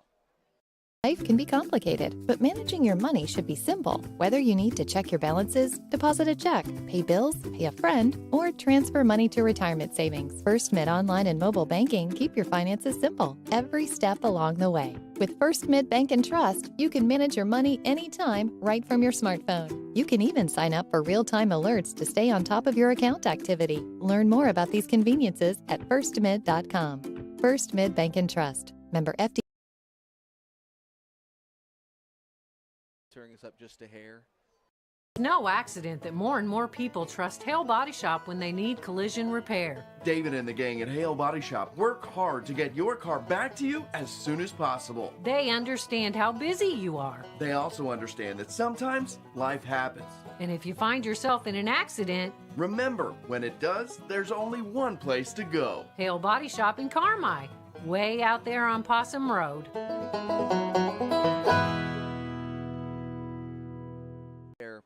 On a pass from Nate Brown of 29 yards. And, you know, I can imagine, Chris, if you're Carmi, much of the same here in the second half. Really don't need to change anything.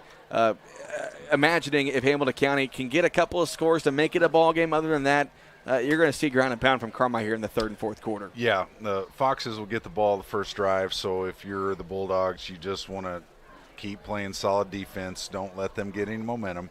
Start off with a 3-and-out and just emphatically reinforce what you've done the first 2 quarters. You don't want to let the Foxes come out here and get a long sustained drive or bust a big play and get a score.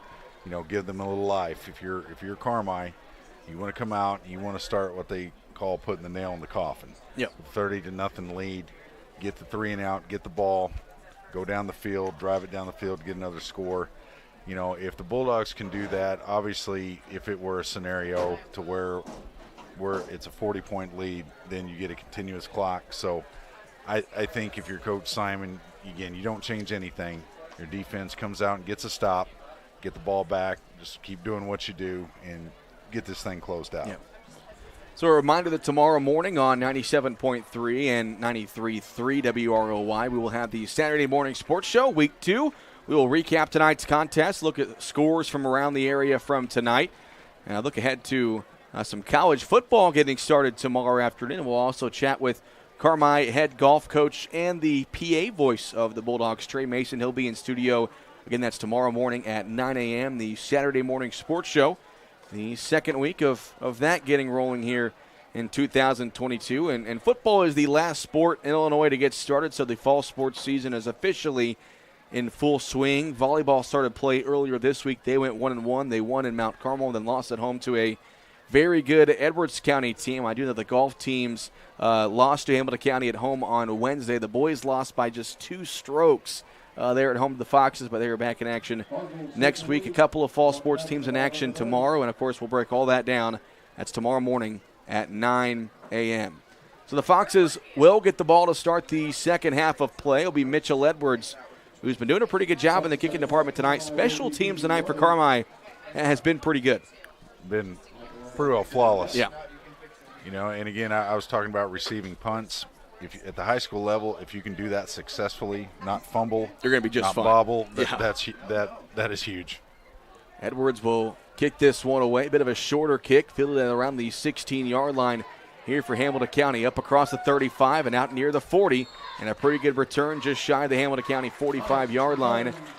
That was, I believe, number 15. That was Mindendorf on the return. And so 1st and 10 for Hamilton County. And you got to think, Chris, their second to last drive was really a must-score drive. This is definitely a must-score drive for Hamilton County. Yeah, the sense of urgency obviously is there. You're down 30 points. You've got nothing to lose. You just got to come out, and every play is now urgent because the score obviously is not in your favor, and neither is time. So I think they need to change their pace a little bit, try to do some hurry up, and just do whatever they can to move the ball if you're the Foxes. If you're the Bulldogs, just keep playing the defense you've been playing because you haven't given them hardly anything all night. So 1st and 10 for the Foxes to start this possession at their own 42-yard line. Handoff up the gut and piling across the 45-yard line. Nice run that time by Richards, the fullback. That'll be about a 4-yard pickup, 2nd and 6 coming up. And you'll take that if you're them. I mean, this Richards is a big punishing big back. Kid. He is a big old fullback, so, nice run there. And, again, if you're Hamco, any positive yardage you'll take at this point. So you can look at it 2 ways. They may be taking a page out of the Bulldogs book, just keep the ball away from Carmi. But, again, that's not going to help you as far as time goes with this far behind. Flanagan into the shotgun. He's going to have a quarterback run off the right side. He's met by Draxon, but he's going to carry him enough across the midfield stripe. That's going to be a Hamilton County first down.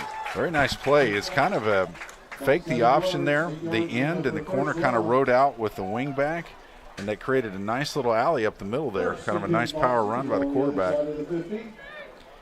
And so it puts the football at the Bulldog 46, just I believe the second first down for the Foxes tonight. It's been a dominant first half, or was a dominant first half of defense for the Bulldogs. And this is as much of a mental game as anything. If you're the Bulldogs, you can't get complacent. It's easy to get complacent when you got a big lead. And the shotgun, they hand it off on the jet sweep on the right side. Draxon met him right near the line of scrimmage. I believe that was Rhodes on the handoff. And that's your first team all-conference linebacker, Draxon with the tackle. And you see why. Yeah. Beautiful form tackle there. Came up and met him right at the line. Got a yard or two, but, I mean, Draxon's pad level, bends his knees, and he just like a spring. I mean, he just runs through people when you tackle. That's how you teach it. You run through the ball carrier, and he did just that. We approach the 10-minute mark here in the third quarter, 30-0. Carmi in front. In the shotgun, it's Flanagan. They toss it to the right side, and that time that play was going nowhere. No. Isaac King, the first one there. Caleb Sievers also there. A little bit of a chest pass there to the sweep, and did not work. Bulldogs all over it. Going to be 3rd and long. That's designed to be kind of a semi-option look, but anytime you're running an option and a quarterback has to pitch it with 2 hands, number one, that tells you the timing was way off that play. So that was not supposed to work like that. And Hamco just hasn't had a lot of success off the edge against the Bulldogs. Kind of surprised by that play call. I thought they may go back to their fullback or just try to stay off the edge. 9:20 left here in the 3rd quarter. 3rd down and 9 for the Foxes. And the shotgun back to pass is Flanagan. Pressure all over him, and Flanagan gets rid of it, throws it. It's going to be caught by Richards, but he'll be well short of a 1st down. Not a bad play by Flanagan to get rid of the football. He was dead to rights in the backfield. That was a good athletic play because he had 3 Bulldogs right there ready to make a sack. And there is a Bulldog who was slow to get up. That is Draxon Odd. And there you go, Chris. Our first cramp of the season belongs to Draxon Odd. Yeah. Never want to see a kid down, but you kind of breathe a sigh of relief if you see the trainer stretching out his foot like that. That's an indicator it's a cramp. And that's Bennett Richter. He is the new athletic trainer for Carmi. He is a graduate of McKendree University here in his first year at CWCHS, and you see him working out Draxon Odd's left leg. So whenever we resume action, it'll be 4th and about 5 for Hamilton County at the Bulldog 43, and no question, 4-down territory here for the Foxes and what seems to be a must-score drive. Yeah, they without question, they have to go for this. They're just at a point where they've got to get a score. And they have had a nice little sustained drive here. Had the ball for a little over 3 minutes. Got a 1st down out of this, and now, a 4th and 6, see what they can draw up. But, again, if you're the Bulldogs, you don't want this drive to continue. Yeah. You do not want to give this team momentum. Number one, you don't want to let them back in it. But number two, you played so well the first half. You don't want to come out in this 3rd quarter and just kind of get lackadaisical and complacent. That's exactly what you don't want because, you can't take anything for granted. So if you're the Bulldogs, you want to stop this 4th down conversion at all costs. Get the ball back, get a good methodical drive going, and end this thing. Good to see Odd jog off on his own power. So, just a cramp, first one of many we'll see here in these first couple of weeks. Yeah. It was about 82, 84 around kickoff time tonight. Which is actually pleasant. That's for this pretty time good. Of year. Yeah, you'll take that. Usually it's 92 to 94. Yeah. So had a couple of showers earlier today that cooled things off a little bit, but still a little humid, of course. So it's going to be 4th and 6. Ball at the Carmi 43-yard line. Foxes trying to extend this drive.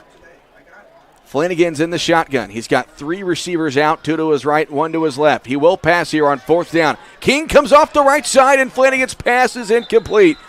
Isaac King brought the pressure. He was untouched. Flanagan had no chance. Going to be a turnover on downs. That is a Rush Appliance 1st down for Carmi. Great job getting the stop on 4th down, but number one, you let Isaac King with his speed come free. Things aren't going to go well.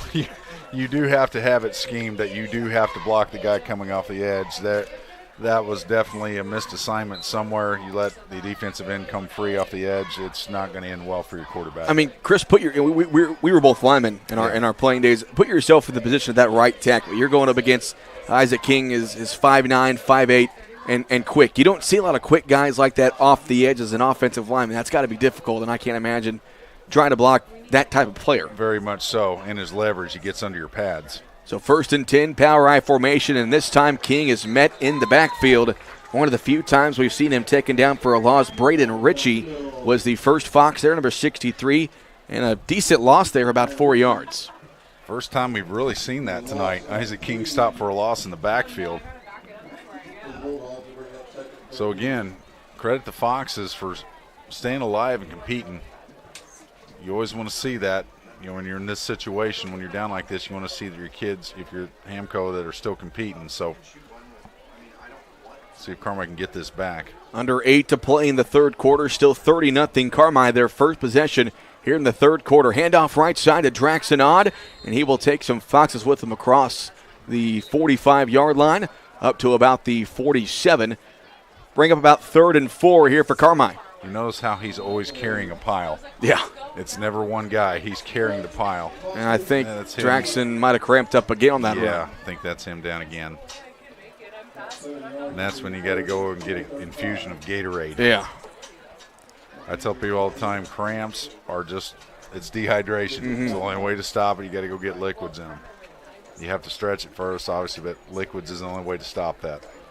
And, of course, that's almost part of the game, as we mentioned here in these first couple of weeks. Yeah. Playing with these warmer temperatures, you're still – conditioning is always the factor the first 2 weeks. Yeah. And like we talked about, you're never, no matter how hard you go in practice, you're never in game shape until you play that first or second game because your adrenaline, nerves, I mean, you're going way harder in a game than you do in practice, no matter how hard you try. You know, let's be honest, every player will tell you that. You know, you're hyped up, you got a crowd, you know, you're playing for something instead of just beating on each other in practice. So your body's going 100 times harder than it does on a normal Tuesday or Wednesday. So, well, they're still stretching on down there right around the 47-yard line. So whenever we resume play, it's going to be third and about a long 5 here for Carmi. And my first thought here, okay, well, let's try to get the Foxes to go offside again, but this would be a good spot for that type of play-action pass here if you are the Bulldogs. Absolutely that, or I'd like to see us see if we can hit the edge. We haven't really I called agree. a sweep tonight. I'd like to see if we can get the ball out on the edge, see if Dodson can use his speed. Again, Dodson is the speed back of the 3 and your edge runner. So Odd walking off on his own. Good sign. Just go get some water in him. So 7:36 left here in the third quarter. And it's going to be 30-0. Still your score. Bulldogs in front, but third, and they call it 5 at the Carmi 47-yard line. And I would say this will be 2-down territory for Carmi regardless. And this close to midfield especially. Yeah. Under center is Legg. T formation here on 3rd and 5. They hand it off right side to King. King jukes to the inside, puts his shoulder down, and he will make it up to the Hamilton County 46. That is a Rush Appliance first down. And you just take for granted what a luxury it is to have that kind of weapon on 3rd and 5. Most coaches on 3rd and 5, you're white knuckled because you're like, oh man, we got to get 3rd and 5. We got it. When you got back like that, you know, 3rd and 5. It's like 2nd and 1, you know. And again, the line just establishing its will here, and this is the drive where you just kind of put the nail in the coffin. Hand off right side. This is Isaac King yet again. Gets it across the 45 up to about the 43. About a 3-yard gain there for King. Brings up 2nd and 7. We are under the 7-minute mark here in the third quarter. 30-0 still your score. Bulldogs still in front. And again, your Carmi, you can just let that play clock go as low as you want it to go. I can imagine we'll see a lot of that in the second half. Yeah. Put on the chew clock mode, try to burn this play clock down as much as you can. It's not running right now for some reason, but that play clock still is down to 6:15. Under center is Legg in the power I formation. They hand it off to King, up the gut yet again. King, lots of running room, blockers in front, bounces outside across the 30, 25-20, 15 to the 10, and he's tripped up at the 9-yard line. Going to be first down and goal for the Bulldogs. A Rush Appliance, first down, Isaac King yet again. My favorite play. I've said it all night. I love seeing that power eye. This time the ISO goes off the left side. The most simplistic play in football other than a quarterback sneak. 2 backs and 2 power backs in front of your tailback. Center and guard block down, tackle turns out, your lead backs go right up the gut. He puts his shoulders down, follow your blockers, look for daylight. Thing of beauty. Just the ability to bounce that outside if you're Isaac King. Yes. 5:45 to go in the third quarter, first and goal for the Bulldogs. Back to the power I, back to Isaac King, up the gut. King inside the 5, down to the 2. He'll be second and goal. And again, I can't say enough about the offensive line. Just doing a fantastic job. Just what we call, the term is leaning on these guys. What that means is you're wearing the defensive line down, just slowly grinding on them. So the ball is marked at the Fox 2-yard line. 5:10 to play in this third quarter. Bulldogs trying to extend their 30-0 lead. Power I formation yet again. I'll take bets on who gets the football here. It's Isaac King up the middle. Touchdown, Carmi, White County. Isaac King, his third rushing touchdown of the night. It's now 36-0 Bulldogs. And you notice the same play 3 times in a row. If it ain't broke, don't fix it. Exactly. Just let that machine run. And the thing of it is, Chris, is what we've seen tonight and what's going to be so much fun to watch is that's all you need, it seems like. And obviously, and it's almost like that's plan A, and then you can go to plan B when that doesn't work, but I don't see plan A not working very often. Yeah, and any football coach would tell you, we'd rather run it than pass it. Yeah. There's, you watch the big colleges and the NFL on TV, and the passing games, we'll get to that after this, get to my thought after this play. Power I formation on the 2-point conversion. Legg will hand it back off. That's Caleb Siebers this time getting the handoff, giving King a break. And Caleb Siebers is in untouched to extend the Bulldog lead to 38-0 at the 5-minute mark here in this third quarter. We'll go ahead and take a 1-minute break. Actually, we'll make it 30-second break here on your home for Bulldog football, 97.3 WRUL. Your family's care team is close to home at Hamilton Memorial Family Clinics in McLeansboro and Carmi. From routine care, vaccines and DOT physicals, to disease management, x-ray, lab work, and COVID testing. With 9 providers and 8 specialty care clinics, Hamilton Memorial has you covered. Plus, for those unexpected illnesses, our weekend walk-in clinics in Carmi and McLeansboro. Hamilton Memorial Hospital Family Clinics. Here for you now, like we've always been.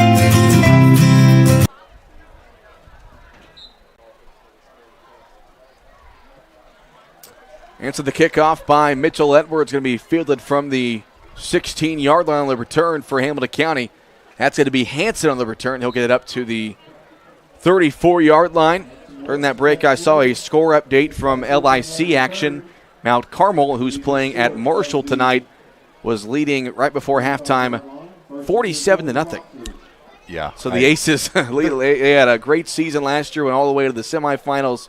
They picked up where they left off. Those of you folks who have been around the last 50 years, they play a little bit of football up in Mount Carmel. A little bit. They're not too bad. Something like that. They're not too shabby up there in the Wabash River. Going back to my point about this last drive, what the luxury is when you have such a strong running game is it allows you to just pass when you want to. You're not forced into doing anything. You don't have to get out of your comfort zone, so to speak. Penalty flag here before that Hamilton County snap. You talk to any basketball coach, tell you we're in the area of the 3-point shot. Yeah. But any basketball coach would say, hey, I'd rather have a layup if I need to win the game than have to shoot a 3. A baseball coach, hey, I don't have to have a home run. I just need a single to get a run. Same thing in football. If you can get 3, 4, 5 yards a pop just running the ball, it plays into your hands so well because you don't have to say, okay, now we're backed up. It's 2nd and 10. It's 3rd and 9. It's 3rd and 11. We can't move the ball. We got to pass. Put your quarterback under pressure. It just opens things up when you can control by running. 1st and 15, a pass play here for Hamilton County, a wide receiver screen, and lots of running room here for Mindendorf, and a solid 14-yard pickup on 1st and 15. And about a yard shy of a first down. So, again, the short passing game hasn't been horrible for Hamilton County. No. Nearly a first down there. That was a beautifully executed wide receiver screen. That's exactly how it has to happen. The key is getting that first block, and the blocking receiver did a nice job. The tackle got out on the perimeter. When you run those quick bubble-type receiver screens, everything, it's got to be just bang, bang, quick execution. Nice job that time. 4 minutes left here in the third quarter, and a quick whistle here by the official. Not sure if someone might be equipment. Yeah, equipment issue or fixing the change. Yep, yeah, it's always something. It's week 1 for everybody. It is. We're at 4:02 left here in the third. 38-0. Carmi leads. I think they want to measure that. And he was pretty close to the first down mark. I thought he was short, but let's see. It'll be close. About an inch. Yep. Oh. So it'll be 2nd and inches here for Hamilton County after the pass play that was close to a first down. So 2nd down coming up. Again, 4:02 left here in the third. Carmi, one more score will put on that running clock, and to see the starters Yep. slowly trickle out of the game. And the shotgun is Flanagan. Moves a man in motion, takes a snap, hands it off on the jet sweep this time to Wheeler. Wheeler was the one who scored the touchdown that was called back. He'll get a first down here at the moment as a penalty flag flies in on the backside of the play. That late, it's usually you're going to see a face mask or a hold. Especially with where the flag was thrown. It was behind the Bulldog defense. And holding on Carmi. Face mask. Yep, Excuse face me. mask, yep. Looking through the screen, my old age, I need some glasses, Cole. Sorry. Yeah, face mask signal. And I believe that is the first penalty against the Bulldogs. Am I mistaken? I don't think we've had one called. I think you're right. Oh, we know we did have that block in the back before halftime. Yep. So maybe our second penalty. So 3.5 to play now in the third. Again, 38-0. Bulldogs in front. Foxes trying to drive and get on the scoreboard. Handoff on the right side. And the running back is tripped up at about the 40. Couldn't tell who that was with the handoff. That was 22 again. That was Rhodes with the handoff. Yeah. About a 5-yard pickup. So Hamilton County has shown they got a couple of different guys that can run the football, and they got some speed. Of course, the fullback Richards has been the power guy so far. Rhodes has been more of your outside runner. We've seen Wheeler as well. Question is can they get the ball to those guys in open space? Yeah. And the shotgun here again. It's Flanagan. Low snap, bobble snap, picks it up and runs. It'll be taken down after about a 1-yard loss. First Bulldog on that time, I believe, was Bryson Moore. And that's another thing, just seeing that play. When you're in the shotgun all the time, that's another thing you take for granted, that the snap is good. You know, when you're forced to run out the shotgun or have to put the ball in the air, the other risk is the snap going to be good? If you get bad snaps, you're looking at automatic losses. So, again, that's another luxury of being able to be under center and just pound the football. So I am a little old school, if you can't tell with that. You know, obviously, if you've got talent to run spread offenses and wing the ball, you do it. But if you can grind it, that's the way to go. 3rd down and 6 here for the Foxes. Handoff on the right side. That's going to be Wheeler, the ball carrier. Correction, that's Rhodes. Another jet sweep, and really got maybe 1 or 2 yards there to bring up 4th down. Yeah. And again, the Foxes they've tried to go east and west, but it has really not worked well against this Bulldog front seven. No, their best success has been, again, with the big fullback and also kind of attacking the edges, kind of between the tackle end area when they come around on that sweep, that jet sweep, when they hit it more to the inside. You know, they've had some success right off the tackle area. But, again, the Bulldogs have just stiffened up when they had to. Here's a 4th and 2. Let's see if we can snuff this one out as well. Under 90 seconds left here in the third. 4th down and 2. Handoff to Richards, and the Bulldogs do stuff it out. Beautiful job. Big number 50. That Gavin Payton coming through on a blitz. Fantastic job.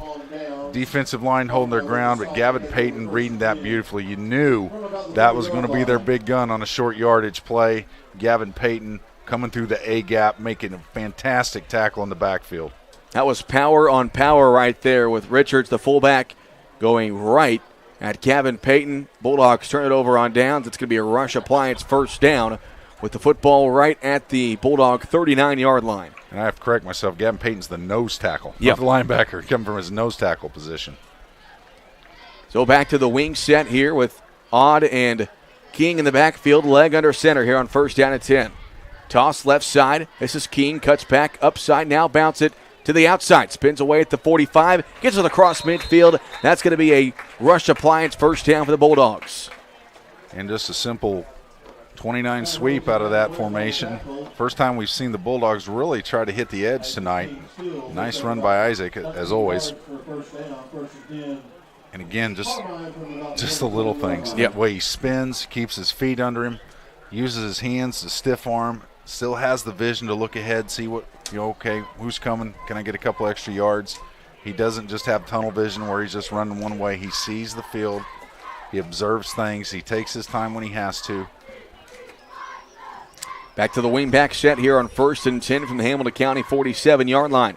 Handoff up the middle to Odd. He tries to patiently find some space, and he'll get about 3 yards out of that. Not a bad run there initially for Odd, and a penalty flag comes in very late in the backfield. And it's going to be unsportsmanlike against Carmi. Wow. Not sure who that was on. Yeah, not sure either. That will not please Coach Kurt Simon. You don't want to ever see an unsportsmanlike on anyone on your team, no matter what the situation. And I believe that's Bobby Blondie, the back judge, that threw the flag.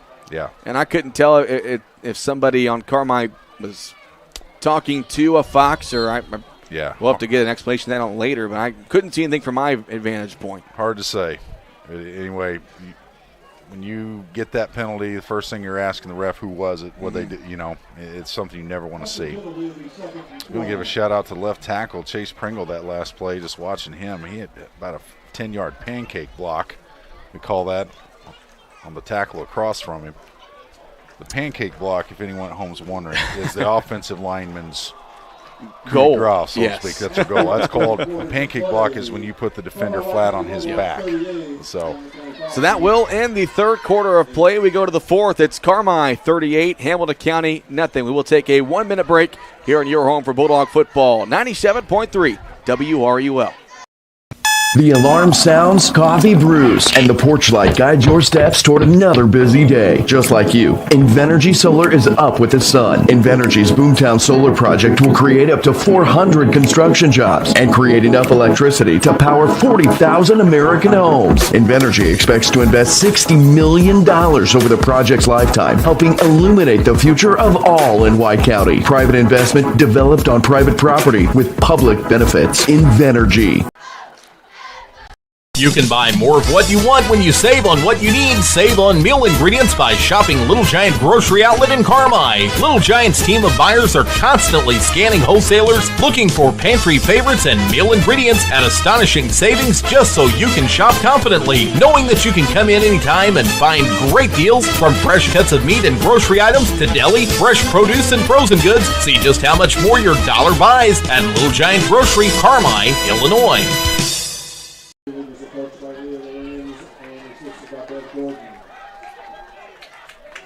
Welcome back to Carl Mock Field here at Hamilton County High School. Cole Carter and Chris Myers. Start of the fourth quarter.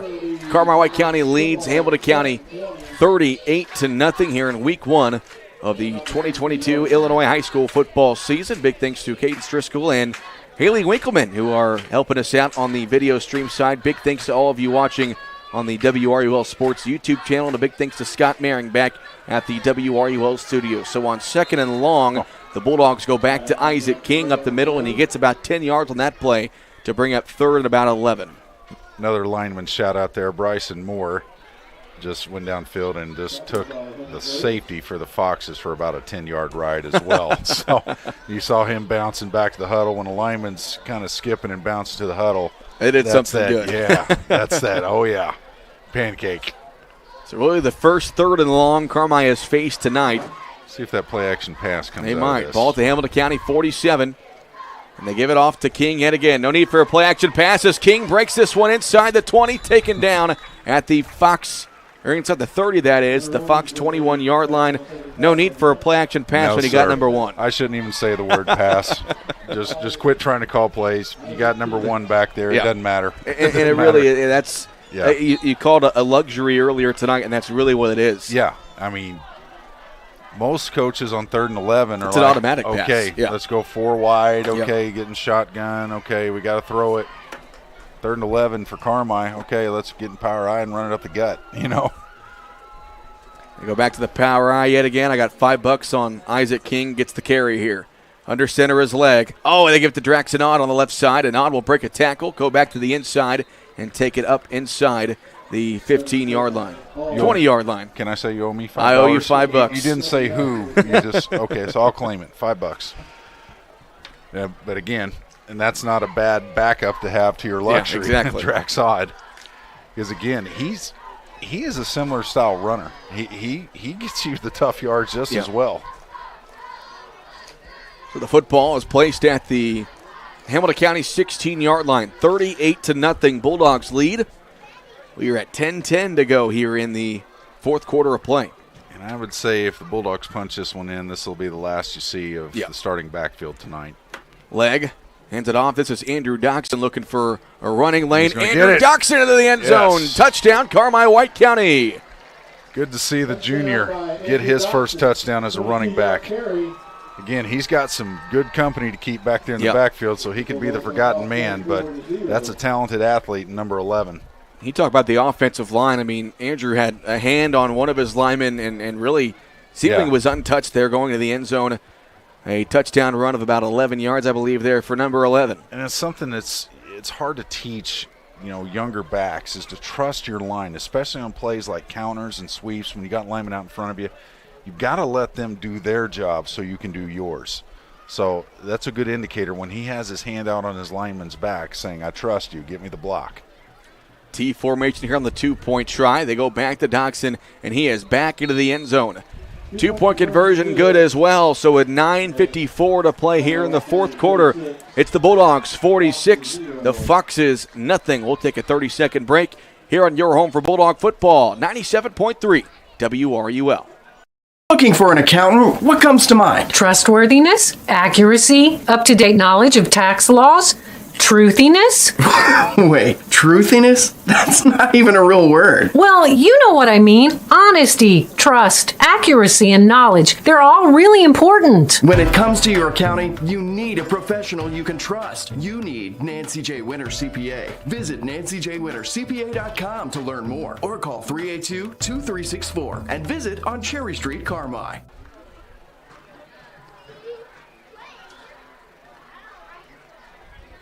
46-0. Carmi County leading Hamilton County here under 10 minutes to play in this one. Bulldogs have had a dominant season debut. Andrew Doxson that time with the touchdown run to cap off that drive. And Mitchell Edwards will boot this one away yet again, fielded by an up back at around the 20-yard line. And a big tackle made near the 35. And that was Caleb Siebers who laid the wood that time. So I think we're going to have a chance to see the JV defense now for Carmi. Yep. And it looks like that is the case. So we'll do our best to make sure we get everybody's name called here. And that's going to turn on the continuous clock here for the final 9.5 minutes. That's the perfect way to start a season. Get that continuous clock here in week 1. Absolutely. And kind of the forgotten thing, or the forgotten thing in these situations, when you do have a lead like this, what starts creeping in your mind as a coach late in these games is make sure my starters are healthy. I want to get them off the field and have them healthy. The last thing you want is an injury in a lopsided game like this, either way. So, first team offense still out there, though, for Hamilton County. Handoff to Richards up the gut. And Richards will take this one across the 40-yard line into the 42 of Hamilton County. About 6. Couldn't tell what Bulldog was in there on the tackle. Looked like he might have been number 54. That's Jackson Staten. Jackson is a 5'10 senior. And so 8:30 left to play here in the ballgame again. 46-0. Carmi County leading here in week 1. Again, the Bulldogs are at home next week. They will host the Eagles of Vienna-Goreville, who are back this year after not having a season last year. And a penalty flag flies in before this snap. And again, Vienna doesn't play until tomorrow, but they do play Cesar, so that should be a good indicator of where they're at. If they come out and play Cesar Valier, a tough game, win, that'll tell you where they're at.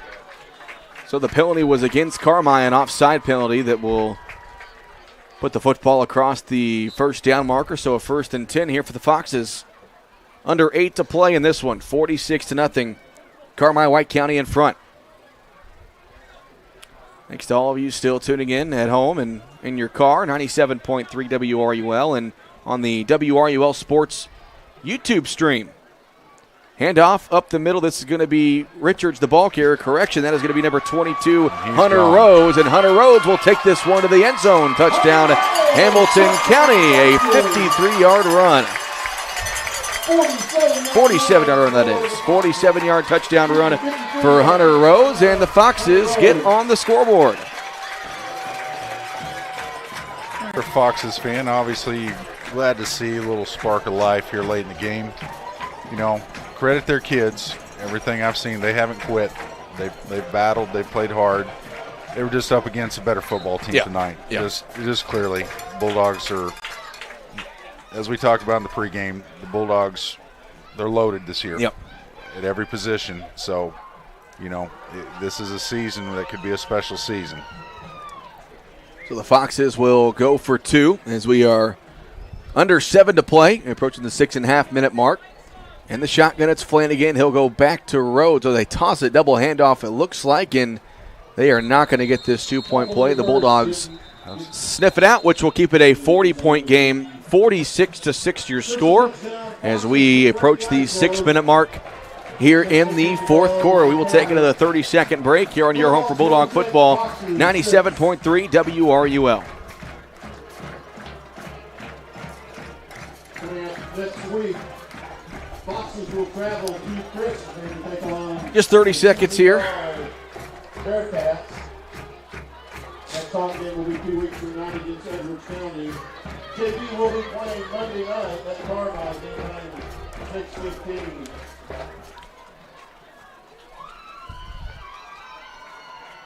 Cross country will be at Fairfield Invitational tomorrow, 9 a.m. The boys golf travels to Nasdaq. Under 5.5 to go here in the ball game.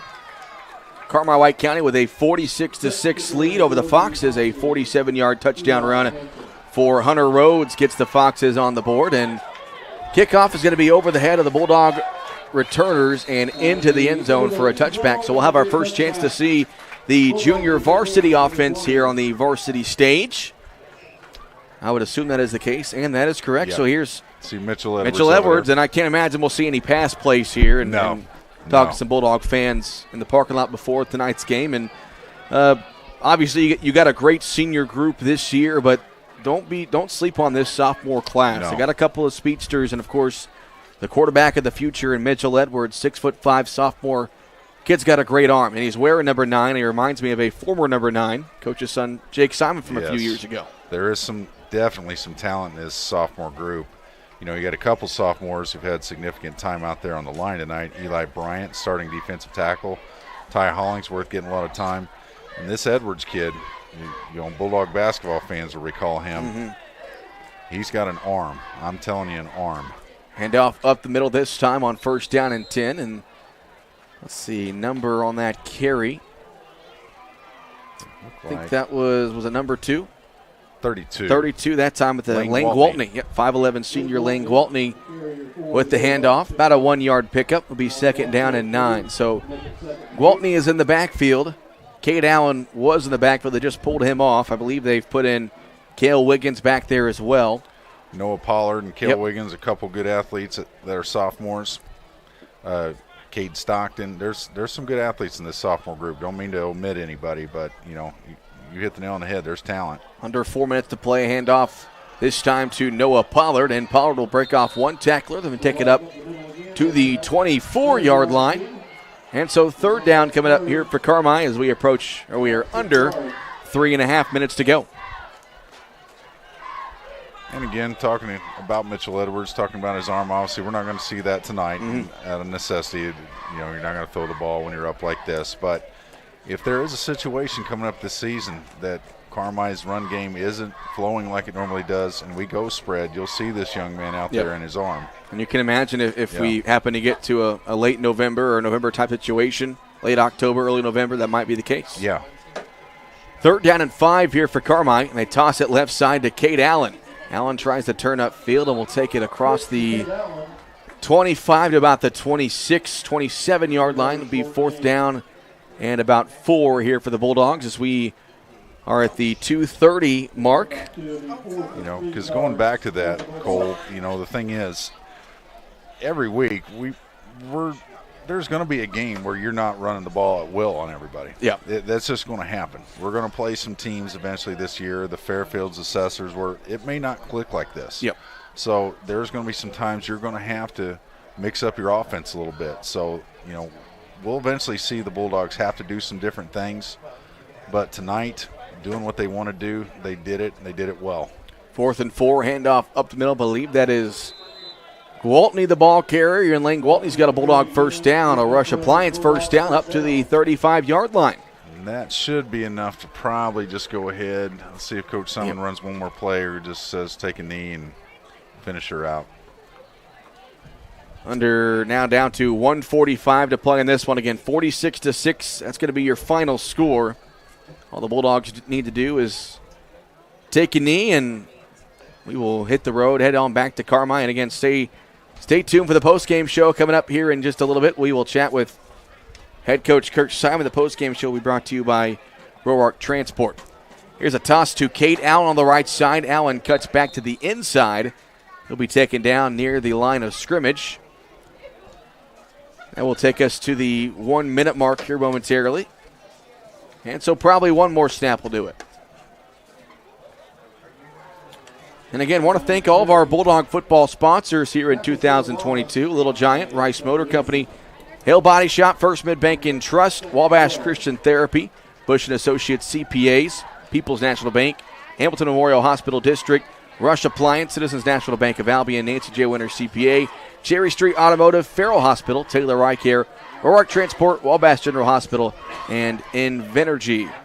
And Edwards will take a knee, and we are under 40 seconds. That should do it, and that will be your final play of this ball game. The Carmi-White County Bulldogs begin the 2022 season with a dominant 46-6 win over the Hamilton County Foxes to begin this season 1-0 for the second straight year. So the Bulldogs will travel back home. They'll be at home next Friday night. They will take on the Eagles from Vienna Goreville. Again, final score, Bulldogs win it 46-6. We will take a 2-minute break. When we come back, we'll have the postgame show for you. We'll have some stats, and we will talk with head coach Kurt Simon right here on your home for Bulldog football, 97.3 WRUL.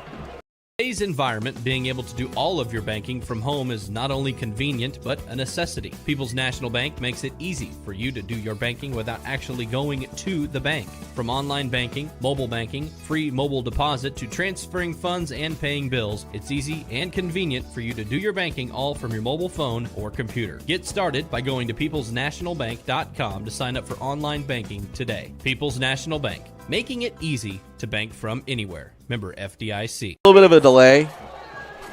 What's up, man? You look awful. Yeah, well, I think I just shitted myself to death. Dude, that's brutal. Yeah, I should have bought the truck. Should have taken advantage of the deal. It was perfect, and everything about Rice is nice, but I just wasn't sure. Then I spent the next hours, days, weeks, and months shooting myself until I just couldn't take it anymore. Let me tell you what you ought to do. You ought to buy a truck from Rice Motors in Carmi. Hop on and take ricemotors.com for a test drive today. Everything about Rice is nice. ricemotors.com.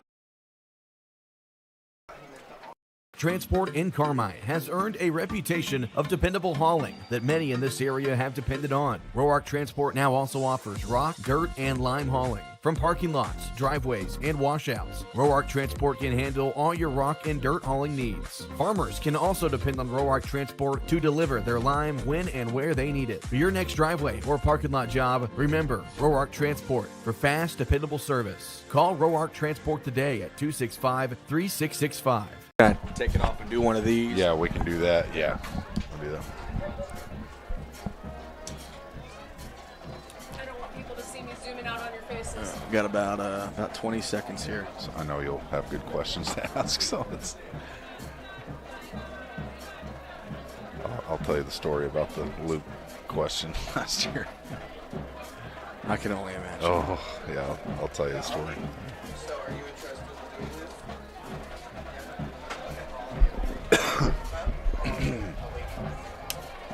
Final score, Bulldogs win it 46-6, a dominant week one performance led behind Isaac King, who had 3 touchdowns on the night. Actually, just 2 touchdowns on the night, I do believe, and Warren Legg, a touchdown pass as well. It really also all assets of the offense was clicking, and overall, Chris, you got to be pretty happy if you're the Carmi coaching staff. You played a week one opponent, a week one game, a tough place to play, didn't know what to expect, and you got the win. Exactly. You know, there is very little to pick apart if you're Coach Simon tonight. You did exactly what you need to do. You know, for me, the early test in the game was avoiding turnovers, avoiding penalties, kind of what the bugaboo was last year. And the Bulldogs just basically, that first half was almost flawless. You know, just grinded the ball between the tackles. Offensive line just playing a tremendous game. Isaac King obviously is going to do his thing all year. Draxod, Dotson, even Legg got him a couple of nice play-action touchdown passes. The Nate Brown on the go mat. I mean, there's very little to say other than the Bulldogs it was just a dominant effort on the ground. You know, again, it shows you when you can run the ball at will. I mean, you have the game in the palm of your hand, and Hamco just did not have an answer tonight. But you could not ask for more to come out on the road, start your season off like this with a dominant performance on both sides of the football, really.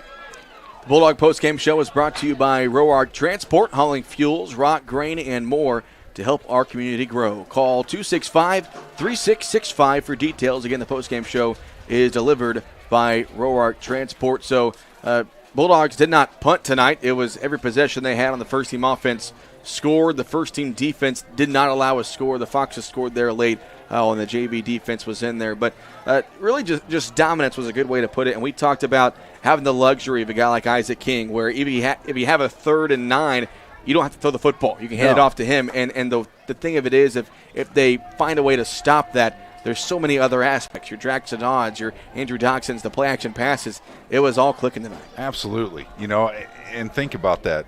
Like we said earlier tonight, a 3rd and 9, a 3rd and 10, 11, whatever it is for 99% of football teams a passing down. You know, you're thinking, okay, let's get the right personnel in the game. For Carmi, 3rd and 9, well, we're running the ball. You know, even if we're in our territory, we're running the football. You know, and again, you got an all-state running back coming back this year in Isaac King. Your second option is Draxod, who is just an absolute – he's a honey badger, I call him when he has the football. And then you got Andrew Dotson, the junior, the speedster, who played a great game tonight. Yep. You know, you have more than one option. And then also, again, the passing game, Legg, when he had time to throw tonight, those 2 throws, they were beautiful. And Tyler Gomat is a senior, and don't forget, he's 6'2", 6'3", can go up and get a football. He's an athlete. And then Nate Brown, a converted guard to tight end. You got him, primarily his strength as a blocker, because an experienced guard as a tight end, that's another weapon as a blocker, but he went up and got a ball tonight in the end zone, made a great catch. You know, just every facet of the offense executed perfectly tonight, you know. And when you can do that on opening night without a whole lot of hiccups, fumbles, penalties, turnovers, I mean, that's huge for your offense. I think we had the one fumble, fortunately, I recovered tonight, and you know, had a couple of miscommunications on some passes, which were just, you know, things you work out, a week 1 thing. But to execute the way they did tonight on the road against a team, they didn't know what to expect. Again, new coaching staff for Hamco, new offense, new defensive scheme. I mean, you don't know how to prepare, what to do. So they stuck to their game plan. Again, I talked to Coach Simon last night, and he just said, it's no secret. We're going to run the ball. Yeah. Every play, we want to run the football. And they did that tonight. Beautifully. See him making his way up. Kurt Simon's making his way up here, so we'll get ready to chat with him again. Final score, the Bulldogs win it 46-6 here in week 1 over Hamilton County. Great way to start this season. Again, the Dogs are back at home next Friday to take on the Eagles from Vienna Goreville. So Chris will bring in Coach Simon to our to our area. But I need his mic here. Yeah, but Coach, overall, you know, week 1, you never really know what to expect, but you got to be happy with the way your team played. Yeah, I think, you know, we knew that our offensive line was a strength to us, and they showed it tonight. Running backs did a good job. We put the ball on the ground 1 time, but we didn't lose anything. That was the other big thing. That's the thing we talked about early in the year is control the line of scrimmage and don't put the ball on the ground. And we just did a really good job of that tonight. Coach, share the mic here. My question for you is, it's no secret what we're going to do offensively. And when you got weapons like you got, a returning All-State back in King, Draxod, who's just, I call him a minute ago, a honey badger, and Andrew Dotson, a kid joining your backfield. He's got speed. He's got some wheels. What impressed me tonight, a facet of your offense, Warren Legg's 2 play-action passes. You got a good veteran receiver, and Tyler Gomat, 6'2", can go up and get it, and a converted guard to tight end, Nate Brown, who made a great catch. How awesome is to see that when you want to mix it up a little, to be able to throw that play action and have dependable quarterback to receiver connections like that. How much does that mean to this offense? Yeah, I mean, and I, you know, with that being said, Warren Legg did a really nice job managing things tonight, and you know, we're obviously not a, you know, throw it 25, 30 times a game. We may throw it 2 times a game. But those have to be accurate. And then the first one that he threw, he had a guy right in his face, and he planted his feet, threw the ball, and took the hit. And so I was really proud of him making plays like that. But not only are those guys capable, Nate and Tyler, of going down the field and catching the ball and getting up and getting it, but they're really good blocking tight ends, which we need. And we haven't had, that for a few years. So we feel really good about the way things went tonight. I thought our defense played really well as well. We gave up the one right before the half or whatever, which was a penalty. But all in all, I thought kids rallied. They swarmed to the ball really good. You could see some getting tired late in the game or, late in the first half or whatever. And it's a hot, humid night, but we knew that. Overall, I was just really pleased with the way our kids came out and played. It really played together well. Well, you beat me to it, the defense. I talked to you last night, and you weren't really sure what you were going to see from Hamilton County on the offensive end just because new head coaches and things of that nature. But the defense didn't flinch. It was a pretty much, at least the first-team defense, a dominant full entire game tonight. Absolutely. And the thing that really helps us right now from a team standpoint is, if you've noted, we've rotated lots of guys defensively on the front line. So the Bryson Moores and Gavin Paytons are not playing both ways all night. You have Ty Hollingsworth and Connor Buchanan and some other guys that can come in and spell them, which helps us a bunch, keeps people fresh, and that's not a luxury we have too many years. Most of our guys are, you got 9 guys going both ways or whatever, and we got an opportunity to get some kids some breaks. So that's really key for this year, especially early in the year when it's hot like this. What do you, after a win like this, obviously, it's a great feeling to come on the road with a local rival, get a win like this week 1. What is the message that you send to your kids going into week 2? Because obviously they're going to be on an emotional high, but this group, they're obviously hard workers, great kids. What's the message you send going into week 2? Okay, we got what we needed to do. Is it a let's not lose focus or just concentrate too much on this, or let's just get back to work and focus on Vienna? Yeah. Well, obviously I've always been a 1 week at a time guy or whatever, and they did a great job out here doing what we asked them to do, so on and so forth. Go home, enjoy it tonight. And then I just told them in there, then we get up and we go and watch the film and see what mistakes we've had. But the bottom line, what do? You get better. You have to get better week in and week out. It doesn't matter who you're playing. It's you going down the end of College Boulevard and spending 3 days down there or 2 days down there, and not just coasting, doing what you can do to make yourself a better football player and ultimately a better team. So we're focused on getting better every week. Probably, I think as the year goes on, like from an offensive standpoint, we want to get a little bit more. We want to change things a little bit and add some things here and there. But bottom line is, every week it's about getting better. And enjoy it tonight, but come back tomorrow and come back, really enjoy it today to tomorrow. We'll watch the film, but then it's time to go back to work Monday, and we refocus, and you just start all over again. So obviously, Vienna did not have a team. Your first home game next week against Vienna. They did not have a team last year, so you have no film to watch them from last year. They played tomorrow, but have you had the chance to scout a little bit to see what you're going to face next Friday? Don't have a clue. I figured that was going to be your answer. You have to remember back to who was a sophomore 2 years ago. They're a senior now. Yeah. So, and so we really don't. But again, that's one of those things. Kind of going in tonight, we really didn't know what Hamilton County was going to do either. And so it's just a matter of you concentrating on you.